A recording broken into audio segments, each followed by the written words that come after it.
Okay, guys, we are live. So for those listening at home, welcome to the Dungeon Musings YouTube channel.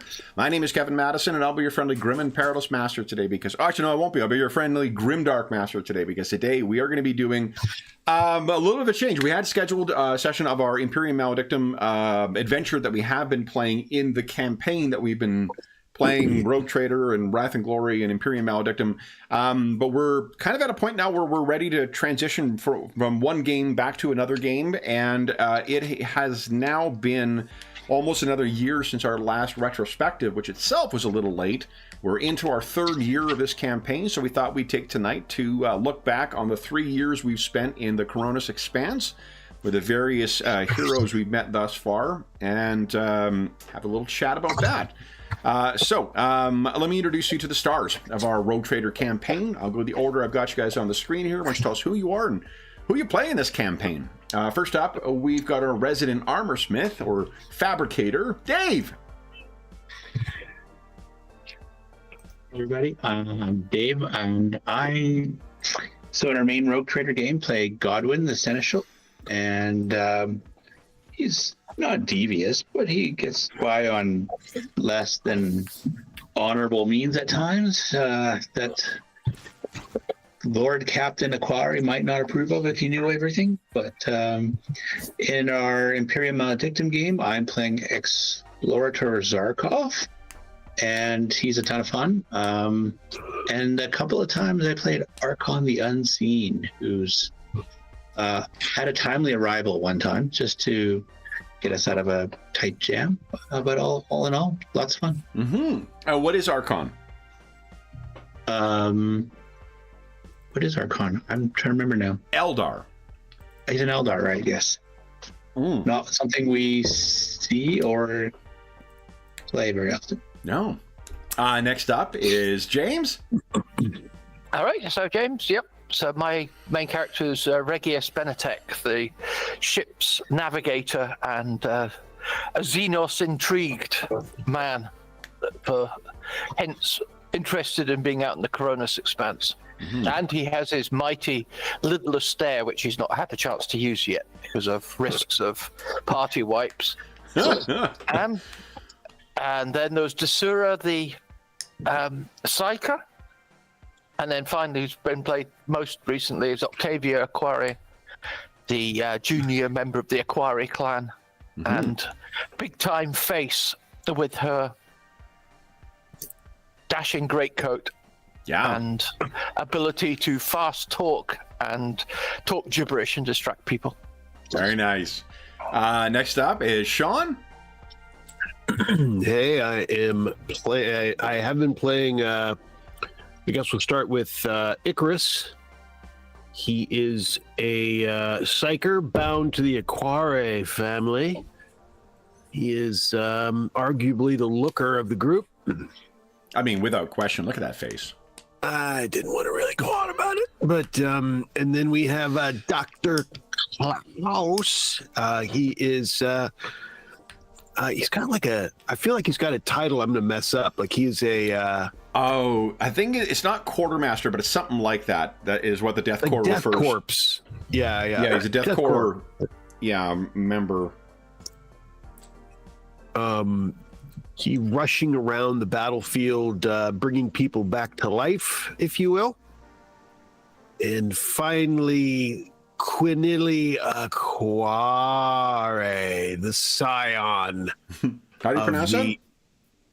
Quade. He is the scion of the infamous Quade family. Nice. It is quartermaster. It is stuck up there, apparently. Yeah. So Dr. Klaus is a quartermaster. Very nice. And last, but certainly not least, is Jeffrey. Hey everybody, I'm Jeff, and in our sort of main game, I play Alessander. He is the ship's pilot and great sufferer of the rift, or of the warp, I should say. Most especially his tongue. Yes, he's had some definite problems. And then in the, was that Imperium Maledictum? Yeah. What the other game's called? Yeah, Imperium Maledictum. That's the one with that I would play Ignatius. Is that correct? No, that is Wrath and Glory. Oh, that's Wrath and Glory. That was the second one we played. Wrath and Glory. Yep. That was a short one. And played Ignatius, and he was a brazen member of the Aquare clan. And then in this last game we were playing, I was playing Armsman Noros, who is, I don't know, the weapons master and sort of the tough guy for the Aquare family.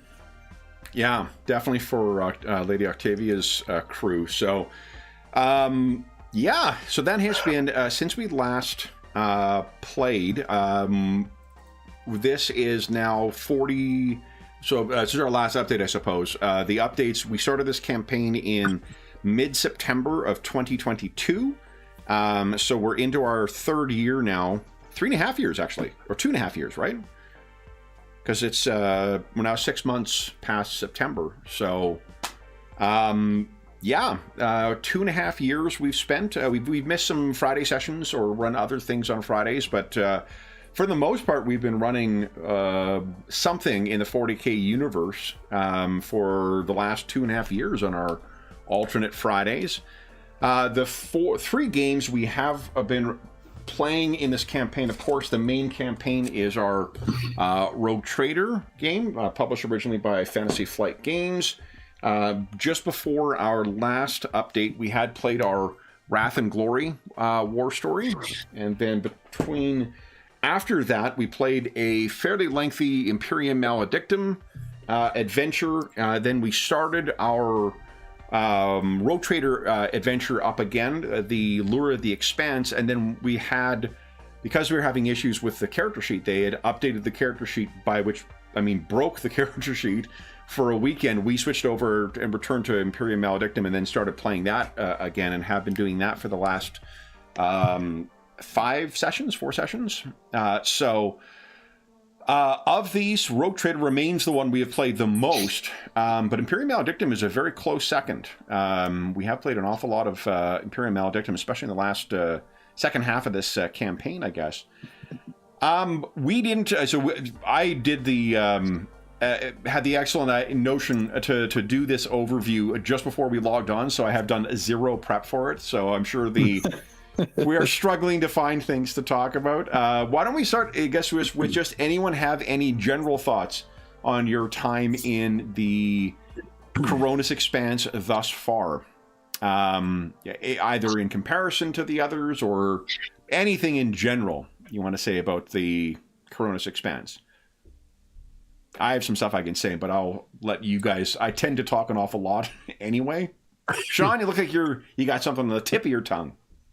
I think I will expand that slightly into, I think it's kind of cool. I'm enjoying pulling together just the 3 games, like Rogue Trader, Wrath and Glory, Imperial Maledictum. It's kind of cool, like that they're all centered around the Aquare family, different levels, different roles. Mm-hmm.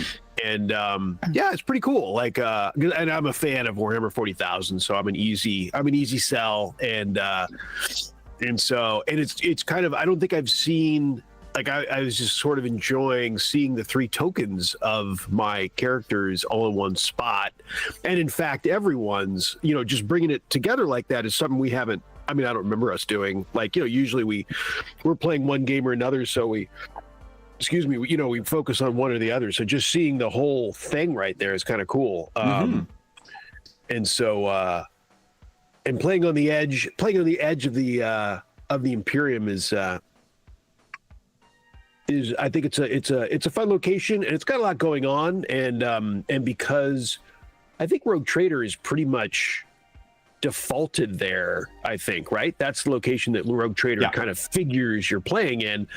I'm sort of familiar with it just from a, like always, Footfall is, I probably heard of Footfall the first time 10 years ago or 50, even longer. That so it's kind of nostalgic, a little nostalgic too. I'll throw that in there. Oh, nice. Yeah, well, also you had run Dark Heresy before as well too, right? So mechanically, it's got to be a bit of a nostalgic return to come back to. Yeah, I ran 3 years of Dark Heresy, and super fun, great memories. Yeah, so yeah, it definitely brings back a lot of the systems are super. Yeah, they're super close. A lot of fun. What, anyone else? Any comments on, in general, the 40K, the time we've spent in the Expanse thus far? I mean, oh, go ahead, James. No, go ahead. I was just gonna say, going into this, I didn't really know much about any of the world or the games. I hadn't really played any of it, so for me, it's been a great experience exploring it and seeing, how vast not only this game but all the games are, and all the variants in the characters, and it's been really cool. I've had a great time so far. I think just to avoid inevitable jokes about it, the fact that we have yet to see a single Ultramarine may tell you, folks may say you have not yet to actually experience the true Warhammer 40K experience. And that is a fair comment. And that is an absolutely fair comment. Gone with various lightweight chapters. No, it's interesting. We actually have not. I don't think we've seen a Space Marine on camera. But we did. Well, I guess in this campaign, because we did do the Death Watch. Yes. And there was a man from the One True Loyal Legion in that one. Yes, so. there was. Yeah, we did. Someone wanted to. I can't remember why we were doing this. I think someone was asking about Wrath and Glory, and was one of our Wednesday or Saturday morning sessions. I think so. We turned it over to that instead. But it's interesting that jokes aside, that we haven't seen a single Space Marine, chaos or otherwise, in this campaign yet. And that's why we're all alive. Is that too? Yeah. How about you, James? It looks like you were going to say something too. No, I was just going to say that what Sean said echoed a lot. I mean, it's a favourite location. Running the 3 games in parallel has been fun to see that. To try that 3 separate stories in 3 separate systems. But funny, because Warhammer 40K has always had the reputation of the cursed IP for computer games, but in fact it's done very well out of on tabletop RPGs, I think, because all the FFG ones and Wrath and Glory and Imperial Maledict, I think, are all good games. Yeah, definitely. I'd like to get to talking more about the games in particular a little later, but I agree that every one of them is a really strong representation of playing in that world, and Imperium Maledictum is getting there as far as material as well. Another year from now, from the sounds of what they're releasing over the next little bit, we're going to have a really good set of books. Just that line still hasn't quite matured to the point where, Wrath and Glory is, or where any of the Fantasy Flight games are, where if I want to run anything, from Necrons to Tau to Eldar to whatever in my campaign, there's something in one of the Fantasy Flight books. Wrath and Glory is getting there as well, where you can pretty much run anything you want in the world. Imperial Maledictum is taking more time to get there, because it's, I think, spending more time focusing on specific concepts or theories, concepts or themes for campaigns. Or factions, for campaigns. But I think given the way, that's the way that they're, fantasy line developed in part, although it was more adventure heavy for fantasy. Hopefully in, a year's time, when we get 2 or 3 of those 2 set books, we're going to have a more comprehensive picture of what you can do with Imperium Maledictum as well. How about you, Dave? Any general comments about the campaign or the time we've spent, at least in Koronus Expanse thus far? Yeah, I came to this with a fair bit of reading the 40K and Horus Heresy books, so I had a little bit of knowledge of 40K coming in, but the way these settings are set up in the games, and how we kind of explore, there's been so much more 40K verse stuff that's just dropped in, and it's been tons of fun to engage with, and yeah, we'll probably talk about like favorites and stuff like that later. But like just we talked about Alethonder's challenges in the warp. That was like the longest warp travel trip that we like. It was ridiculous. We were in their warp for so long. It's not hard to have some problems during a trip that long. So yeah, that's pretty awesome. And it's neat. We should shout out as well to the Arbiter Ian YouTube channel. Is something that I know. I don't know if you watch as well too, Sean, but James and I are obsessive viewers of his channel, and there's an enormous amount of lore stuff that is very accessible on his. So, for myself, who did not know, I knew a fair bit about the stuff, but I hadn't read any of the novels, and I've learned an awful lot over the course of the time we've been playing together. And curiously, too, just in the lore thing, one of the things that's always a bit I'm always reluctant to dive into with these types of campaigns is the inevitable comments we'll get when like we either go away from established lore or whatever. In almost 3 years now, I think we've had maybe one, maybe two like shitty kind of like, well, this is what it actually is, comments. Everything's been like, cool, 40K. So that, for those who maybe... This is more so for streaming, I suppose, but if you're keen on running 40K for your own table, don't let the density of the lore be a barrier to getting it to the table, because it definitely isn't. And I guess another thing, too, that Ian always points out is that everything in 40K is accurate, or at least is reported, but it's not all true. So if you don't like something, or you've changed something in it, or you got something wrong, well, that's because the other stuff people have read has been propaganda. So, it isn't that you got it wrong. It's that it was propaganda these people bought into. How could they not be so skeptical? Come on. Well, and we've been doing stuff that's very different. So like when I referenced my experience, it's all like Space Marine stuff. We have, like you said, we haven't had any Space Marines. So this is totally different for 40K than what I'm used to reading and being engaged with. So yeah, and it's neat. I think the so like as far as to echo some of your comments about the war story stuff, I think for me this is my most successful implementation of that like war story idea into any campaign I've ever run. I've had sometimes where I've done a war story on and off with other games where we've done something to fill something in, but being able to fill out kind of 3 different parts of the different, of the world, and use that using one to feed into another, and then to sort of set the stage for that, just from a story perspective or campaign building perspective. I think it was pretty helpful for not only for me, because I don't have to duplicate work then. Whatever prep I've done, whatever things we've established with one group of characters carries over to the other. But the intent of being, try one game with a kind of an action thing, and then a little more of a like lore focused, investigative focused thing, then which also let you learn about the people on Footfall. That really yielded benefits when we went back to the main crew, because then we were able to not only flesh out the 6 months that were left between when we picked up the war story and when you guys arrived in Footfall, but when you got to Footfall, we had a much better idea of who certain power players were, and what stuff you could do there. So it was good to be able to, use an actual story and other characters to flesh out the place that your main characters were going to be interacting with.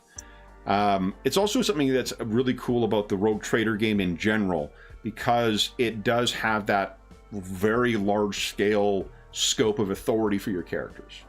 You guys are in charge of a ship of tens of thousands, right? So there's inevitably going to be stories about other folks that are on that ship. We're just choosing to focus on the main crew. So it's cool kind of doing a bit of like a lower deck style. I mean, like the Next Generation episode, not the separate series thing, where you're taking a pause from the main characters and looking at what's going on in the smaller, universe of the other characters. Mm-hmm. Well, since we started talking about favorites, what are some favorites for the last 2.5 years? What have you guys What are moments that stood out as good, bad turns of luck?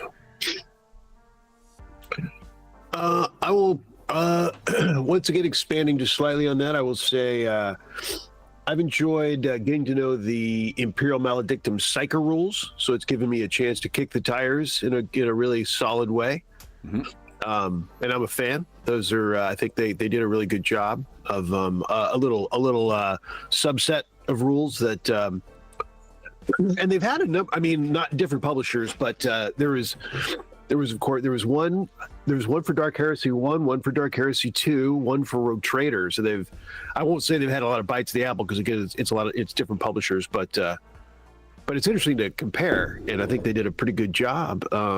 Even among the same publisher too, because you've got different Psyker rules in Wrath and Glory than you do in Imperium Maledictum. Not just like mechanically different, but like powers will do different things between the two different games. Yeah. So I've had a lot of fun with the Psyker rules, and then the other was playing Rogue Trader has been fun. Not just playing Rogue Trader, but playing a Rogue Trader, and of course of the infamous family of Aquare. So that's been a good time. And I had never played Rogue Trader all this time. I mean, that's one of the most popular. I mean, Dark Heresy's up there, but Rogue Trader for sure. And I'd never actually played it. So cool to get to kick the tires on the whole game, the whole system. And then I'm already kind of, I played Dark Heresy, so I was a fan of the percentile, the whole, I'm pretty much on board anyway. So it's fun to get a chance to play it. Mm-hmm. Dave, you went last time. Why don't you go next? Because you were going to say something about favorite. Hurricane gun? Like, come on, guys. How much cool can you get? Like, I don't know. I thought that one session where Archon and the Unseen showed up, and the guys were already beat up from the last session, hadn't had a chance to heal, and he just walked in and started like massacring all of those Gene Stealers, I think it was. Yep, Gene Stealers, yeah. And it was just enough for everybody to rally. Then we did some healing, and then pushed on and crushed the Gene Stealer's boss or whatever. And yeah, it was super fun. But it wasn't so much me coming in and saving the day as it was like Archon just was this like cool character that I haven't played. It reminded me of some of our rogues and some of our other campaigns, like stealthy and does a ton of damage, a little bit on the frail side, but like it's got some really cool factor. And the shuriken gun, like, yeah, that exactly. Mm-hmm. Yeah. If you want to make a Gen X kid happy, anything involving shurikens and a gun. Yeah, like let's just semi-automatic ninja star launcher. Like, come on, it's awesome. Exactly. Yeah. It's the kind of thing that ends up in the margins of homework in grade school. Yeah. Or your grade 7 fantasy story that you write for your teacher. Yeah. Exactly. How about you guys, Jeff, James? I think for me, honestly, my favorite part has been the characters that we've had on this series. I think that they've all been interesting and weird and flavorful, and I've really enjoyed getting to know them and sort of their place in this crazy universe. There's a lot of standouts. Definitely Icarus and Regius, like both of the sort of psychic characters kind of stand out in my mind a little bit. Mm-hmm. And of course all the Aquares and Alessander, just I don't know, I like the characters and I like seeing them in the world. Mm-hmm. So I think my favorite thing for me is just the different characters. How about you, James? Do you have an Aquari? Wow. Yeah, not yet. I mean, obviously, as you said, the high point session was the one with the Ultramarine. But which wasn't actually in this campaign. I remember those the running battle with orcs and such like with the original crew. and then discovering the artifact. That was a good one. Because I got to interact with the alien artifact, which is kind of fun. And fit with the novels and things like that, being able to see around the system through your mind's eye. And building into a character who has this superpower which you can't use, which is quite amusing. But Desira was good as well, with a big psychic battle at the end. Yeah, that's right. Because wasn't it you and the Magus were like, while everyone else was going in, you were basically like keeping him in check, denying the witch. Yeah, constantly. Yeah. So it's good. But I think the Rogue Trader rules, I think, are currently the least favourite ones. I think the crew and the adventures of that were particularly good. Nice. And different as well. Because we've had really, if you keep it down to what we've actually done in the campaign thus far, you guys have traveled from, I can't remember the name of the station on the other side of the maw, but you've traveled from there into Footfall with a small stop off where you got ambushed by those bandits or pirates, I guess. And then you went to the Magoros system, or the Magoros, I think, system, in search of the Righteous Path. And then you explored the Righteous Path, found a reason why your ancestors left it behind, and then hightailed it back to Footfall, and have been planning to, attend an auction. That's the extent of the travels we've done, but I think this is less so with Wrath and Glory necessarily, but with Imperium Maledictum, like, you have a lot of stuff. I think there's a lot of things you can do in the same location without having to go anywhere. But the trip back as well too,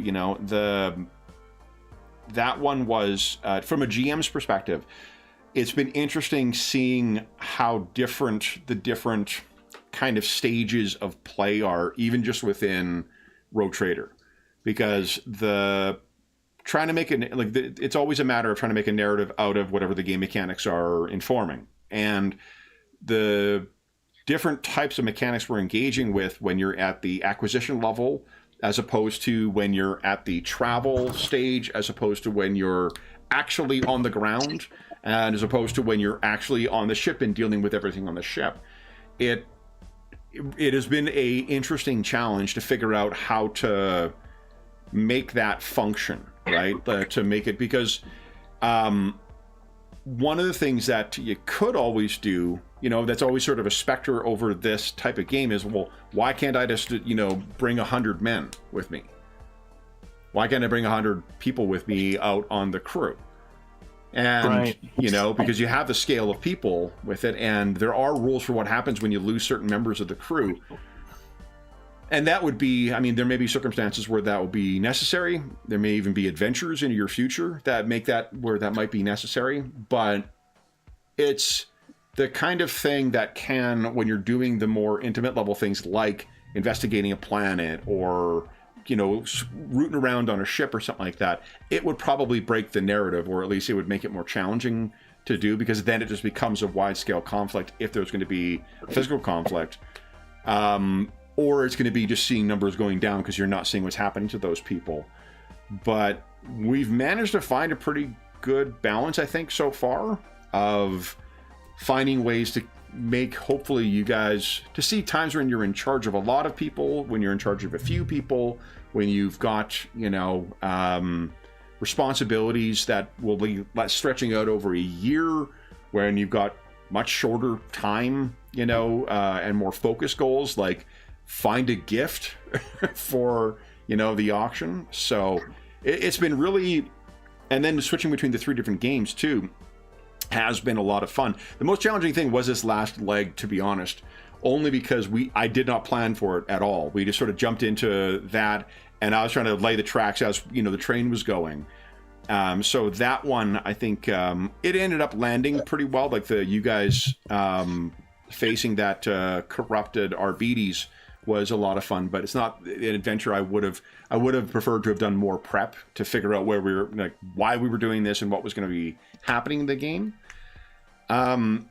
What do you guys think about the systems? I guess if we could talk about the 3 different games. It does sound like everyone, like, notwithstanding our saying that we enjoyed, that they're all strong, were there ones that you guys preferred more than others, or ones you didn't care for? Wrath and Glory is obviously the biggest different one, and that's the one we haven't played in almost a year now, so your memory of it, unless you're actually reading it on your own. Dave, it sounds like you had a good time with Wrath and Glory with Archon. Wrath and Glory was a lot of fun, but I think I like Imperium Maledictum more than Rogue Trader. And I don't know if it's like the talents or just the way that, maybe it's the way the sheet's been working, but I've definitely enjoyed playing Explorer Zarkov. And in those sessions were maybe a little more combat heavy than the sessions with Godwin, but yeah, there was just something about the way that game flows, and there was like this imminent threat, and there, we were pushing through hallways, and it was just so much fun. Yeah. This little cat walking behind James. It's just familiar. Yes. And named after a Warhammer 40k character as well, so there you go.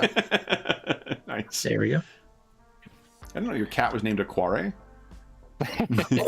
Oh, that would be glorious. Yeah, I think probably Imperial Maledictum. I haven't played enough Wrath and Glory. That was the only Wrath and Glory I've ever played, and so that's a pretty modest amount for me to have a really good feel. And it's been a year, it's been a year ago. Yeah, and you were also, I think you only played 2 sessions of it, and I think that you were playing the, like, non-combatant in a pretty heavy combat scene. Yeah. You were quite you were quite critical in getting somebody, I can't remember if it was Jeff's character or James's character, but somebody got really fucked up by a gene stealer in the first combat scene because somebody didn't judge the difficulty of the encounter well enough. So they did manage to take the gene stealer down, but it did do an awful lot of damage, so you were able to get in there and apply some medic right away, so that you did have a critical role in there. But it's funny because Dr. Klaus is also the, like, 3rd medic that we've had in or, like, physician type character that we've had in recent campaigns. And the medic, unlike like a healer or a cleric or whatnot in other games too, it seems to occupy, like, in our Traveler campaign, Jeff's been playing a physician, not our Traveler campaign, our Wednesday nights Traveler games, Jeff's been playing a physician for the last little bit. And he spent the last basically 3 sessions continuing to do treatment on somebody because he had started and it was just taking a long time. And, like, in the story, his character was very important, and there was an insistence to complete that did cause the tension to go up for everybody else. But I don't know if you do want to, if you're showing up to sessions expecting to do stuff in them. He did not get any of that for 2 weeks. Well, so I wonder if that there's an element of that with Dr. Klaus as well, is that you did have the ability to fight. You did have, like, a gun or a las gun or something like that. But, in comparison to the crazy psychic and the rogue trader with his power sword and his plasma gun, it's tough to not be playing second fiddle, as it were. Yeah, I'll have to just play it more. But yeah, that's all that probably figures in that I don't have a really full view of Wrath and Glory. And I mean, it's hard. It's Rogue Trader, I enjoy Rogue Trader fine. So it's not, it's certainly not, it's not a situation of a game I like and a game I don't like, but probably Imperial Maledictum, edges ahead with its modern chassis, and I'm a little bit of a, having liked Dark Heresy so much, I've just got a soft spot for that gaming space that Imperial Maledictum is the sister of. So yeah. Mm-hmm. How about you, James? I know you've recently. So as a reminder, you played in our Wrath and Glory session just before your computer died. So you must have had like the very worst experience as far as the interface is concerned. But you have come around on Wrath and Glory, though. Yeah, I've still got to run it though. It's cursed by its terminology. Yeah. But which makes it a bit opaque to relentlessly opaque. Well, then to clearly, get your arms around. James, what I need to do then is run the Batman RPG for you, which was translated from French into some of the most obtuse definitions for different things that I've encountered, including the Dark Eye, which was translated from German. The publisher is Monolith. David, the reason this might interest you is because Monolith is also the ones who are creating the new Conan game. So we may see some very creative decisions on what words are used in the Conan game, because Batman has a couple things where you're like, there's like 5 other words you could have used to mean this specific thing. But anyway, the connection being that Ulysses Spiele, the publisher of The Dark Eye, and Fading Suns was the original publisher of Wrath and Glory, where they made the selection for these unusual, icons and exalted icons outcomes for dice rolls. Yeah, which aren't particularly 40k to my knowledge anyway. So we used random terminology that's not even particularly thematic, but there you go. Maybe Cubicle 7 could have revamped that when they did it. Yeah. But I thought the sessions were good. I think I'm not going to pick between the 3 because I think you could argue maybe the mechanics of Imperium Maledictum are more refined and more sophisticated and arguably the best, but I think you can have equal fun in any of the 3. I like 100%. the expansiveness, of the level of Rogue Trader, and you get to move around a lot. I think Imperium Maledictum is very well done, but it's very tight focus, so if you're not wanting to do what it does, then you're probably going to struggle. It does what it does extremely well, and probably the best of them all. And then Rogue Trader, Wrath and Glory is just, can be a lot of bonkers fun, and it's all over the place. Yeah. I think that, so with Imperium Maledictum, the one thing I would say that it looks like they've expanded this a little further in the Inquisition guide. The rules on the patron are a little they're a little tough to figure out how the fuck they fit with the rest of the game, but it seemed like that's the same problem I had with the what do you call it, the not acquisition, is it the acquisition, what's the score, the like money or influence stat in it, is it acquisition? It's one of these things where influence. No? Influence. You're talking about Rogue Trader, right? Profit factor. Profit factor. Yeah, it is acquisition and influence are two things you do with profit factor. The profit factor thing, I also like. Last time when we started running Lure of the Expanse, I had come to grips with that and figured out how I wanted to, implement that in the game. But it's another one that takes it. I think the rules don't seem to be as clear as I would like them to be, for how to implement them. And it's the same thing with the patron. I think the patron is there's times where, when if you're starting to see characters able to get their own influence in the game, and you have a diverse group of characters, it's tough to justify why you would ever be wanting to continually call on your patron to draw it in. And like, there are implied to be negative consequences from doing that and failing, but it's not clearly spelled out what that is either. So And I think because it might be because it's a core book and because the game is intended to have a whole bunch of like very specific expressions of how you're going to play it, whether it's in a Rogue Trader type campaign or an Inquisition game. So that is one part of the rules. We've been able to make use of it, I think, and found ways to, make it work. But and having said that, you know what, where it did come in really handy is you guys being able to call on favors and resources from that. That was a good way of judging, like, oh, guys, you have X amount of things you can call on, like this amount of equipment or, this number of allies. That did inform those decisions pretty well. And that felt more, I think, more connected to what you were going to be doing in the game than what sometimes the Rogue Trader ones do. Because Profit Factor comes in either when you're like investing in a massive project or buying new shit for a ship, or when you're buying one gun, or when you're buying one, it's tough to judge, like, well, can I just use this to outfit all of my guys with Terminator armor because I'd like to do that. Right. And the rules on that, I think, are so attenuated that it's, you have to come up with creative reasons or just accept that it's a gameplay mechanic why you can only make one effort to buy a plasma gun, per session, right? Or per downtime. And I think that's where you came back to talking about the fact of us, going down onto the planet, not bringing 1,000 armsmen with us.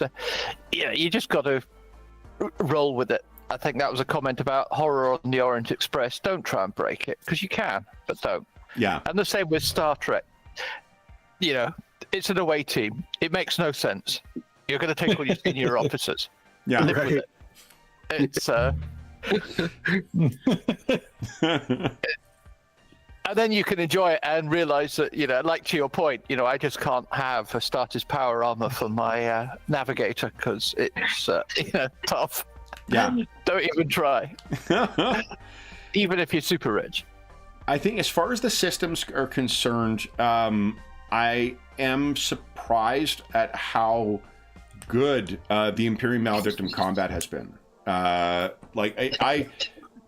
should not have thought otherwise, but once we got the hang of how different mechanics worked in it and how, you could make use of different traits and different weapons, we had some really fucking fun and a variety of different fights, like that smash and grab you guys had with the gang on Footfall, and then the infiltration into the macro statue, which we've only mentioned once thus far, so I hope that folks appreciate the restraint that Sean and I have exercised in making use of references to the macro statue over tonight. But that was a really good fight too, which really went back and forth. And then this most recent one too, where you guys were fighting a bunch of, orc afflicted gangsters. That was a big fight, and you guys really did well in that. As far as holding your own and and incorporating a bunch of minions too. So I think we had 10 troops in both of those big fights, and it still felt like it moved along pretty quickly. The one roll thing with Imperium Maledictum where you're not rolling damage, such a great design decision. Because it speeds things up for, it's one less roll you're making for all those different things, and it means a direct connection between the quality of your success and the impact of your shot. Yeah. From the GM screen side too, the tracking psychics from with the whatever it is, the threshold, warp threshold, much easier in this one than it was in in the. You also have much more interesting powers, I think, than you do in for the one time you guys had a fight with a psychic in Rogue Trader. I'm sure you won't want to dwell on that crack in the quarry because I think you were royally mind fucked. Yeah. Yeah. Absolutely. What about the well, I guess before we turn on, any other thoughts on any of the other games we played, you know, it's a weird mechanic. Speaking of, this is an aside, and if you guys don't remember much about the Wrath and Glory one, the soak mechanic in Wrath and Glory is weird. Like it's as a refresher. Remind us. Yeah. So the way it works is any player character, like basically any character, you have to choose to try and soak, but like you always will do it. And basically is when you're shot and you take damage, you make a roll, and every success that you make on the roll will translate some of that damage into toughness or whatever the like trivial hit point mechanic is. And you're always going to do it. Like there's absolutely no reason not to do it, but it is a choice.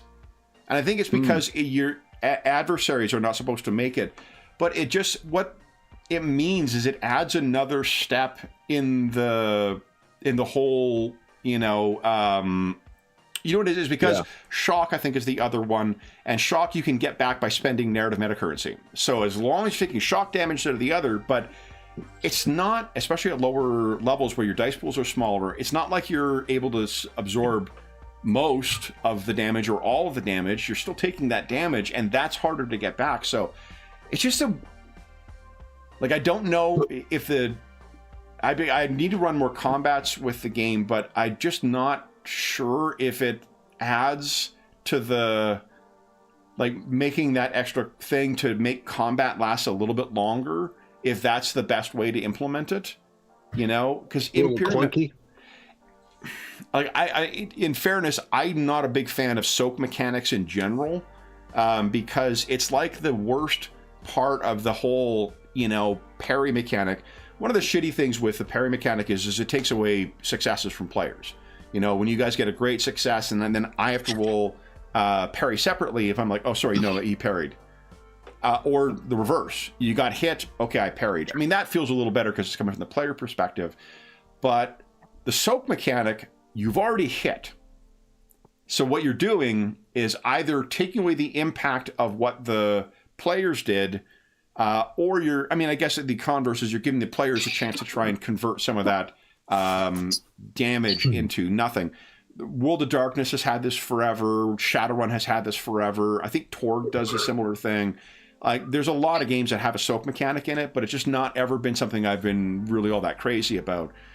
And that's really what it is a soak mechanic. It's a soak mechanic that is, instead of ignoring the damage, it just converts it into something different. And I don't DR, know. let's move on. Was that Dave?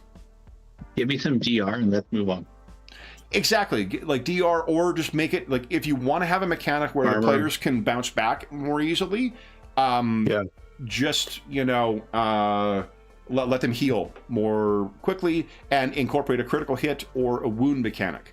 Like critical hits are in Imperium Maledictum, and the wound mechanic is in Soulbound. Soulbound, which they'd published before they got the license to Wrath and Glory, so like there already was a way of tracking kind of like the long-term consequence of a whole bunch of smaller skirmishes. But by adding that extra roll in for every hit, it just means that it's adding a little bit of finicky extra bullshit to a game, because you're going to be looking at icons and exalted icons and buying off shit, and potentially re-rolling stuff. And it's another one where you're having a conversation over it, and it slows down combat. And for the game that is supposed to be the action adventure game in it, I feel like our Imperium Maledictum combats went much faster than what our Wrath and Glory one did. So yeah, that's my big rant about soak rolls. So yeah, I found Wrath and Glory was good, but I don't know. I felt like there was, I think we've talked about this a couple times since that, but like there was a lot of little mechanics, the Wrath, the Glory, I don't know, a lot of stuff to track, and it all had different terminology, and I don't know. For me anyway, like the barrier, I think that would be one that would get more fun if you played it a little longer. Yeah. To really get into it and how all the mechanics interact and get used to it. For like a 5 adventure game or whatever we played, 8, I can't remember how many sessions we did in that one. Mm-hmm. It was just starting to get the hang of it basically by the time we were done. So yeah, and like that's the thing I'm curious of, is whether the soak thing would get quicker because it's only player characters who do it or significant adversaries, and because you spend like there's a, I can't remember, it's called Doom or something like that. There's a similar narrative metacurrency for adversaries in that game. James, you'll remember what because you read it more recently than I have. What's the GM narrative metacurrency in Wrath and Glory? Is it Doom? It's not Doom. Oh God, I don't. Let's see. I've not looked at it for about 6 weeks, and now I've forgotten the damn thing. Ruin. Ruin. Oh, Ruin. And that's why Rack and Ruin. We should, yeah. Wrath and Glory and Ruin. But the reason it's interesting you say that too, Jeff, because like something that Sean and I have talked quite a bit about Warhammer Fantasy 4th. Warhammer Fantasy 4th is a game that takes commitment to learn everything that's going on in the game, or at least to attempt to learn everything that's going on in the game. But it's a game that pays off for that, I feel. Like when you do have that commitment, you learn how everything goes. It's such an interesting game, and there's so many interesting things about it that are in there for a clear reason. Like they all have a purpose that are in there. It's going to be too complicated for some people because it's just too much fiddly bullshit that you need to keep track of. But it for games that are crunch heavy like that one in my mind fits that kind of, you know. It is worth all the effort to keep track of the 4 narrative metacurrencies and the rules that are scattered across the rule book in different places and across different source books with, supplemental stuff. Wrath and Glory, you're right, I haven't run enough of it to know, whether all that stuff would fade in the background. It's also one of our games that we play every 2 weeks as opposed to every week. So it's harder to stay on top of. And it's not a game, now that James is into it though, this would be one helpful thing. One helpful thing I will say with Imperium Maledictum and with Warhammer Fantasy is we've got 3 of us who are actively trying to run the game, right, at different times. So with Sean running Imperium Maledictum and Warhammer Fantasy, and James was going to run Imperium Maledictum at 1.2, we've got 3 people who are actively trying to learn the rules. So you've got, between us, we can generally piece together what things are and what we're supposed to do with them.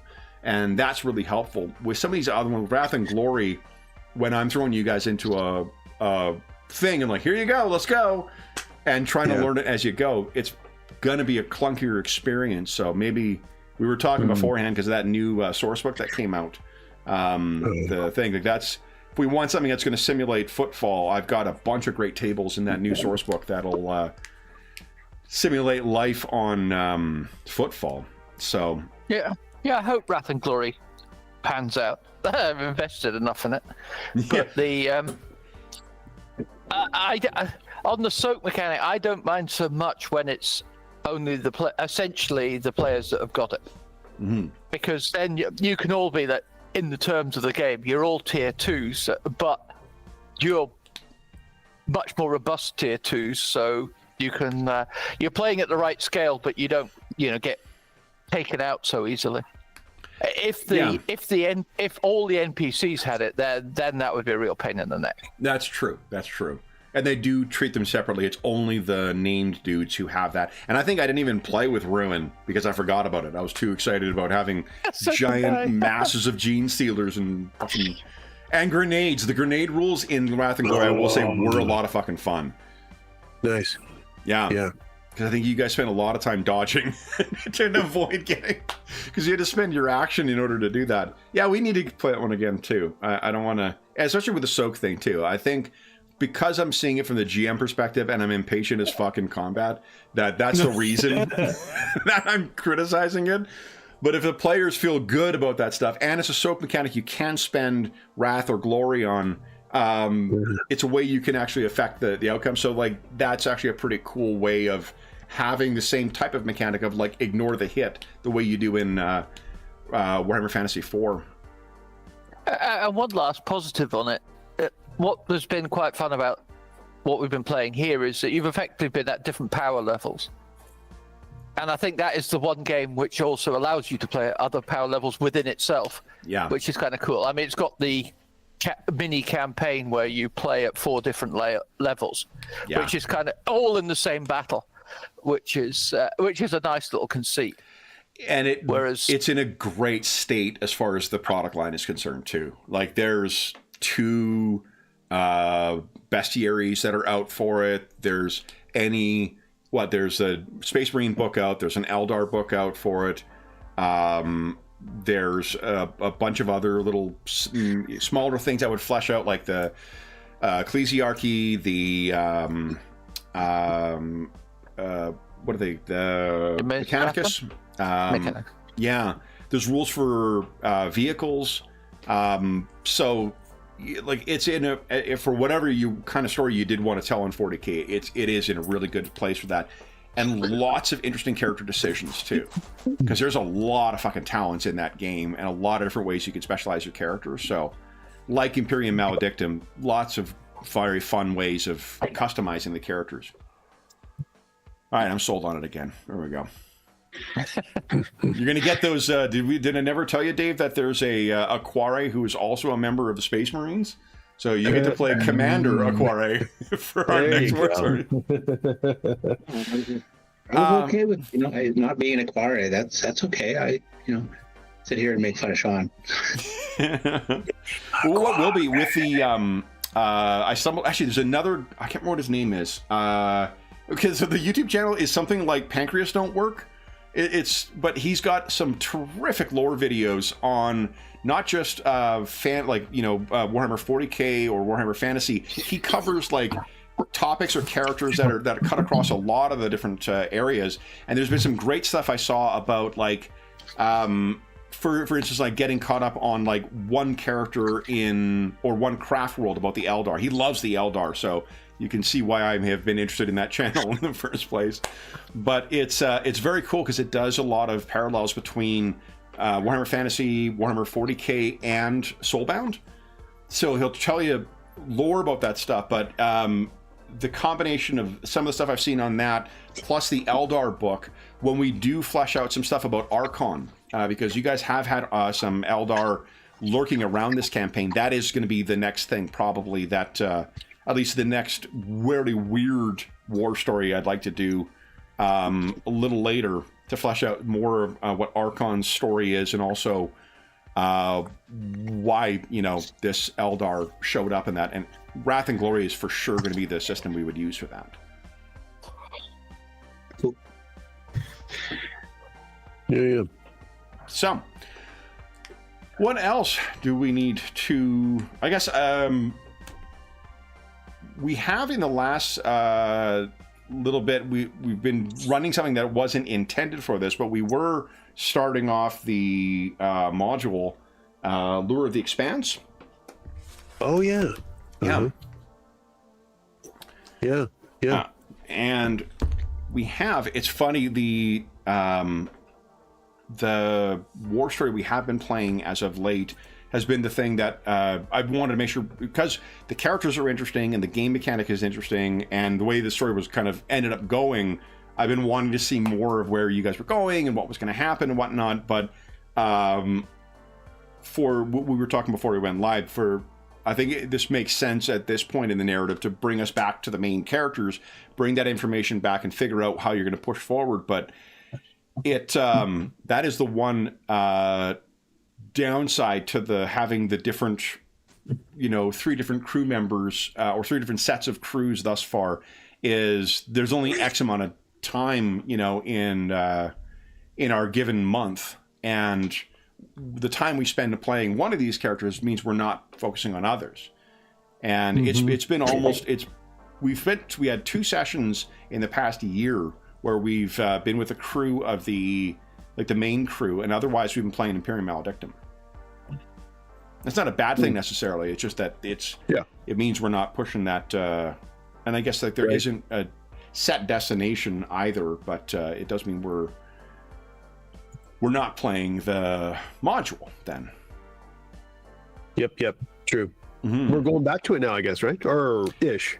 Yeah, I think after the 2 weeks from now, we'll head back. We'll let the other members report back, and you guys need to make a difficult decision. Starbucks vouchers, guys. You're not stripping me of that kit. We're all going to sit in an enclosed room where nobody can look away from me, and we're going to discuss it. Nice. Yeah, do you have anything else on board?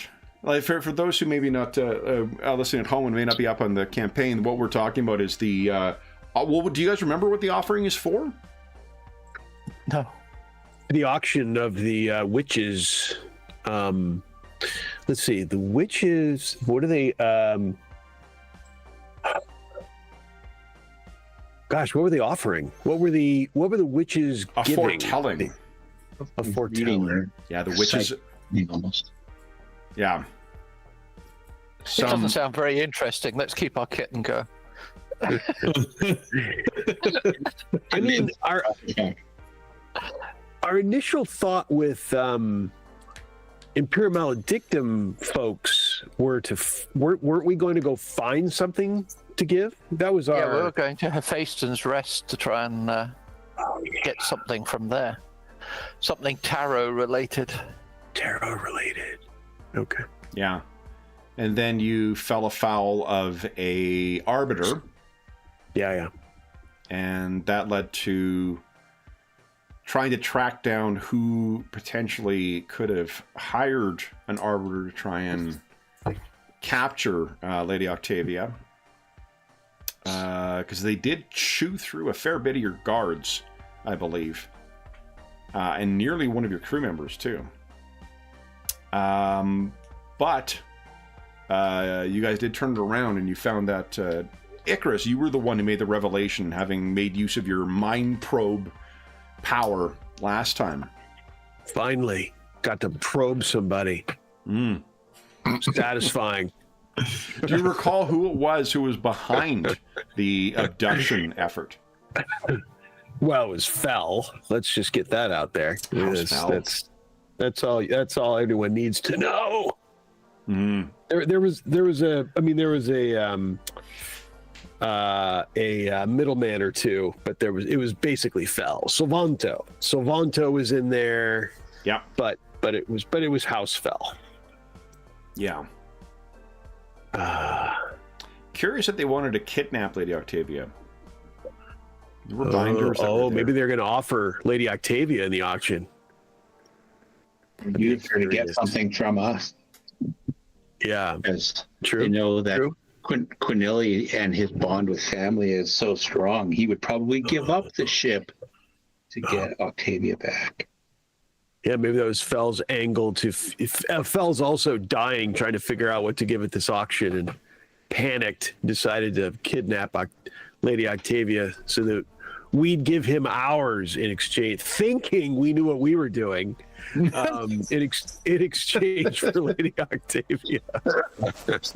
You had no idea about our decision process. Hey, you know what? If we don't know what we're doing, how can he know what we're doing? Right? It's part of our scheme.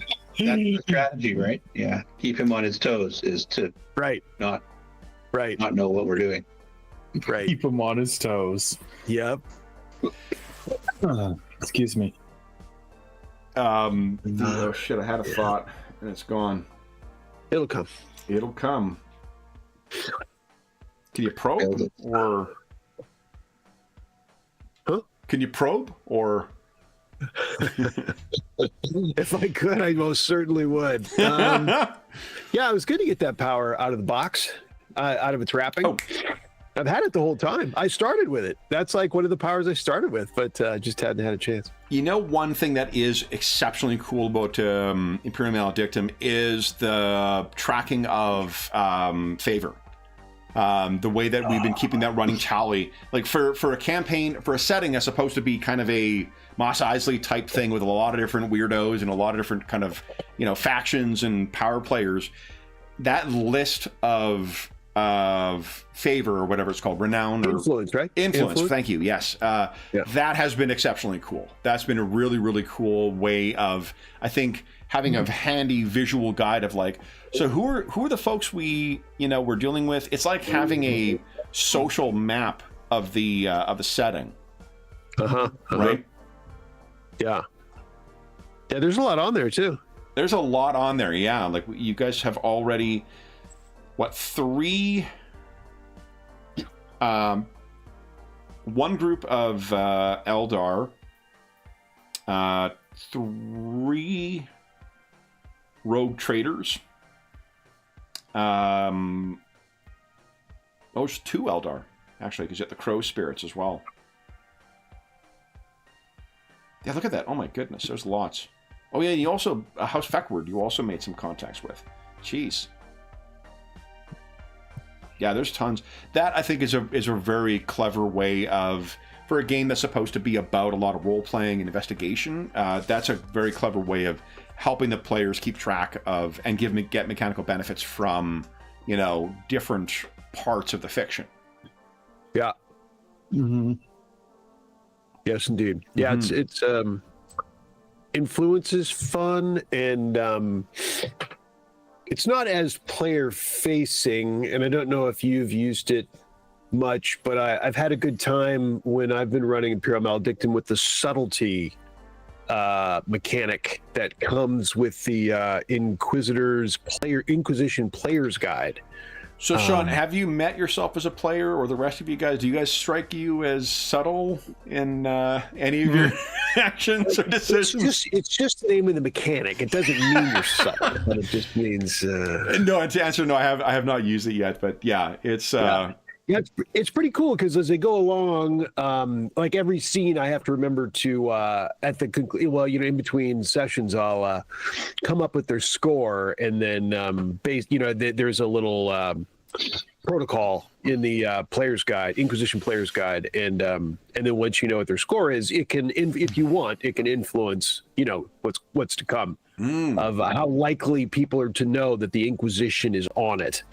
Is anything happening? Yeah. And maybe they think something's up, but they don't know who or what.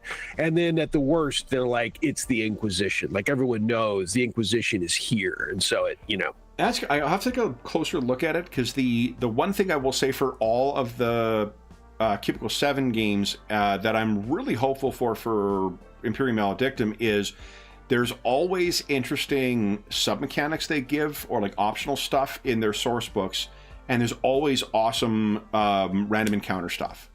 Their random encounter stuff is never just like, and now you're fighting X. It's always interesting shit that comes up. And because Imperium Maledictum is just too new of a line, we have yet to see a lot of that yet. I've said yet twice in that sentence. But the way that they do that in Soulbound and in Wrath and Glory and in Warhammer Fantasy is awesome. Like, there's great, interesting rules for every little, different ways. You don't need to use all of them, obviously, but like, it's cool having those options for when those things come up. Like in Soulbound, we've made incredible use of the random tables, and it's added so much unexpected shit to the game. Not just like, oh, and now you're encountering so-and-so. Like, we had the guys encounter a crashed ornithopter in one of our last sessions. And then the guys were like, can we fix it?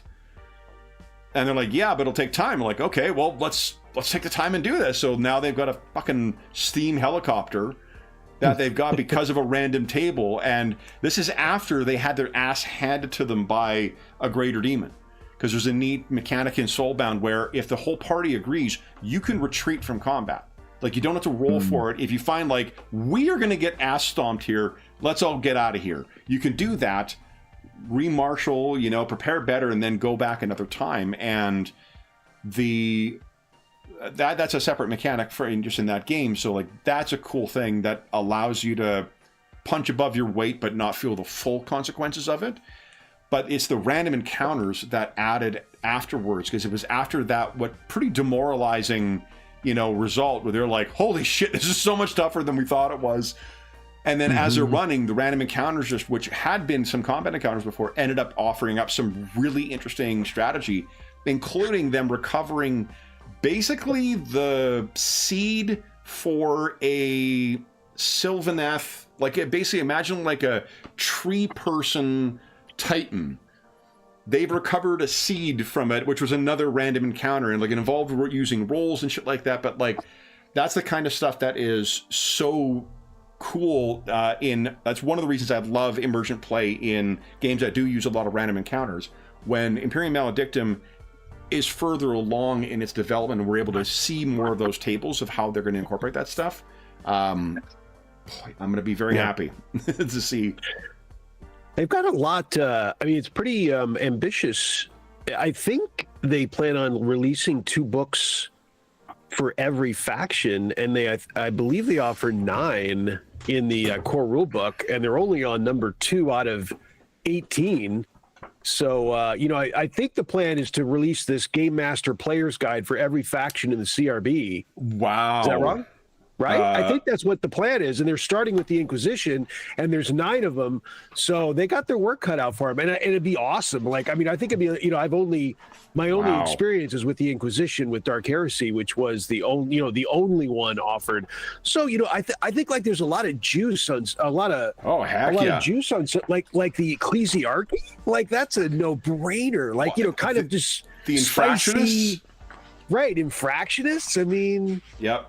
The There's Adeptus, a lot of the Mechanicus, the Administratum, Filing, the RPG. Yeah. It's going to be amazing. Yeah. Or the Telepathica. I mean, there's a lot of the road trip. That's it. Warp heavy. The Mechanicum. Yeah. You might have said that already too. Sorry, I was just distracted by. It deserved twice. Exactly. But that is something I'm looking for. Like, Mechanicum, exactly. Yeah. So that's something that I really would. I think it helps with a game that is as responsive as what Imperium Maledictum is. Like, I found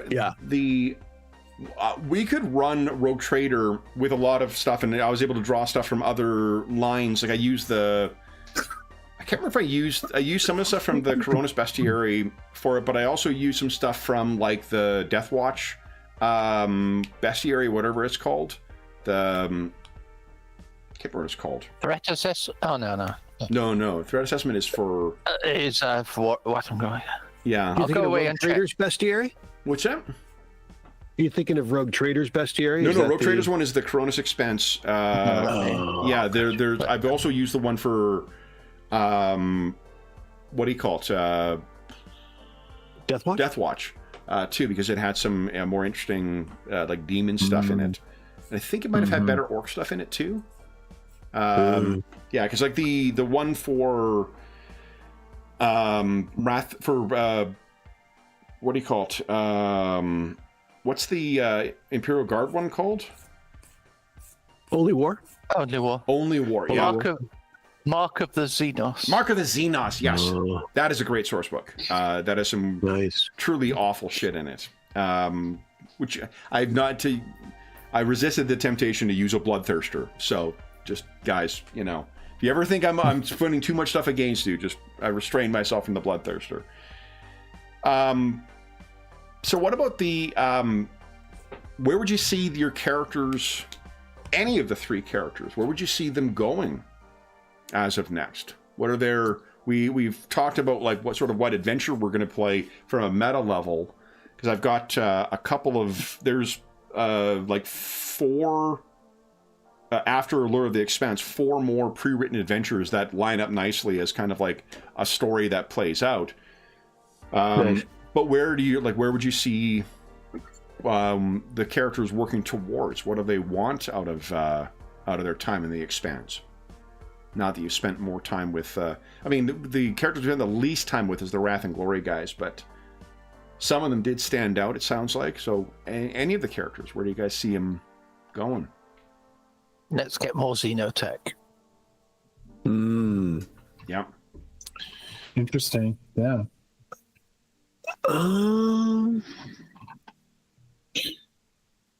Let's see. I'm trying to think back to Quinilly's, some of our old goals. It's been so long ago that I have to kind of think about it. But that game doesn't set goals the way that the modern C7 games do either, right? Because the modern C7 games, you set goals and that's how you get your XP, ideally, or at least as written. But in the older one, it's, you know, it's tougher to set specific mechanical goals, I think, in that, because it's got that ornate kind of way of setting up adventures and rewards in it. But fiction-wise, what is... I mean, he's trying to make a name for himself, so that's the broad theme. Like, he wants to get out there. He wants to make a big score, I think. He made a run at it with his great-great-grandfather's ship. What was that called? The Righteous Path? No, yeah. So, yeah. You know, that was the idea behind all that. It didn't quite work out. You know, it worked out a little bit, but not, you know, endless wealth and glory. So he's still trying to make his name. Still trying to. He wants to come out on top of Fell. You know, to we'll see these witches offering to the end. I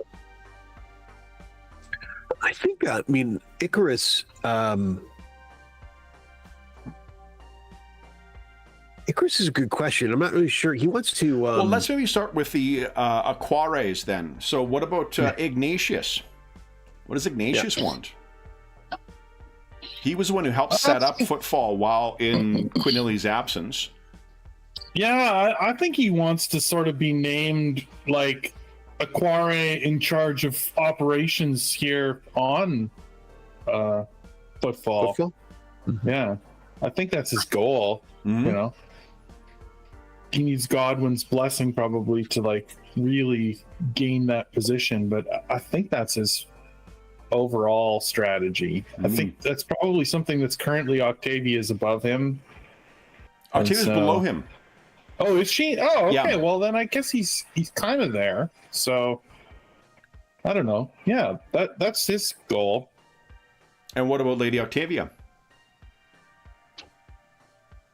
Guess you'll have to get up the greasy pole in some way.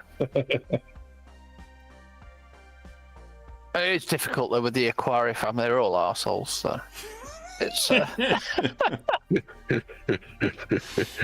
Look who's talking. You know, that's how an asshole tries to.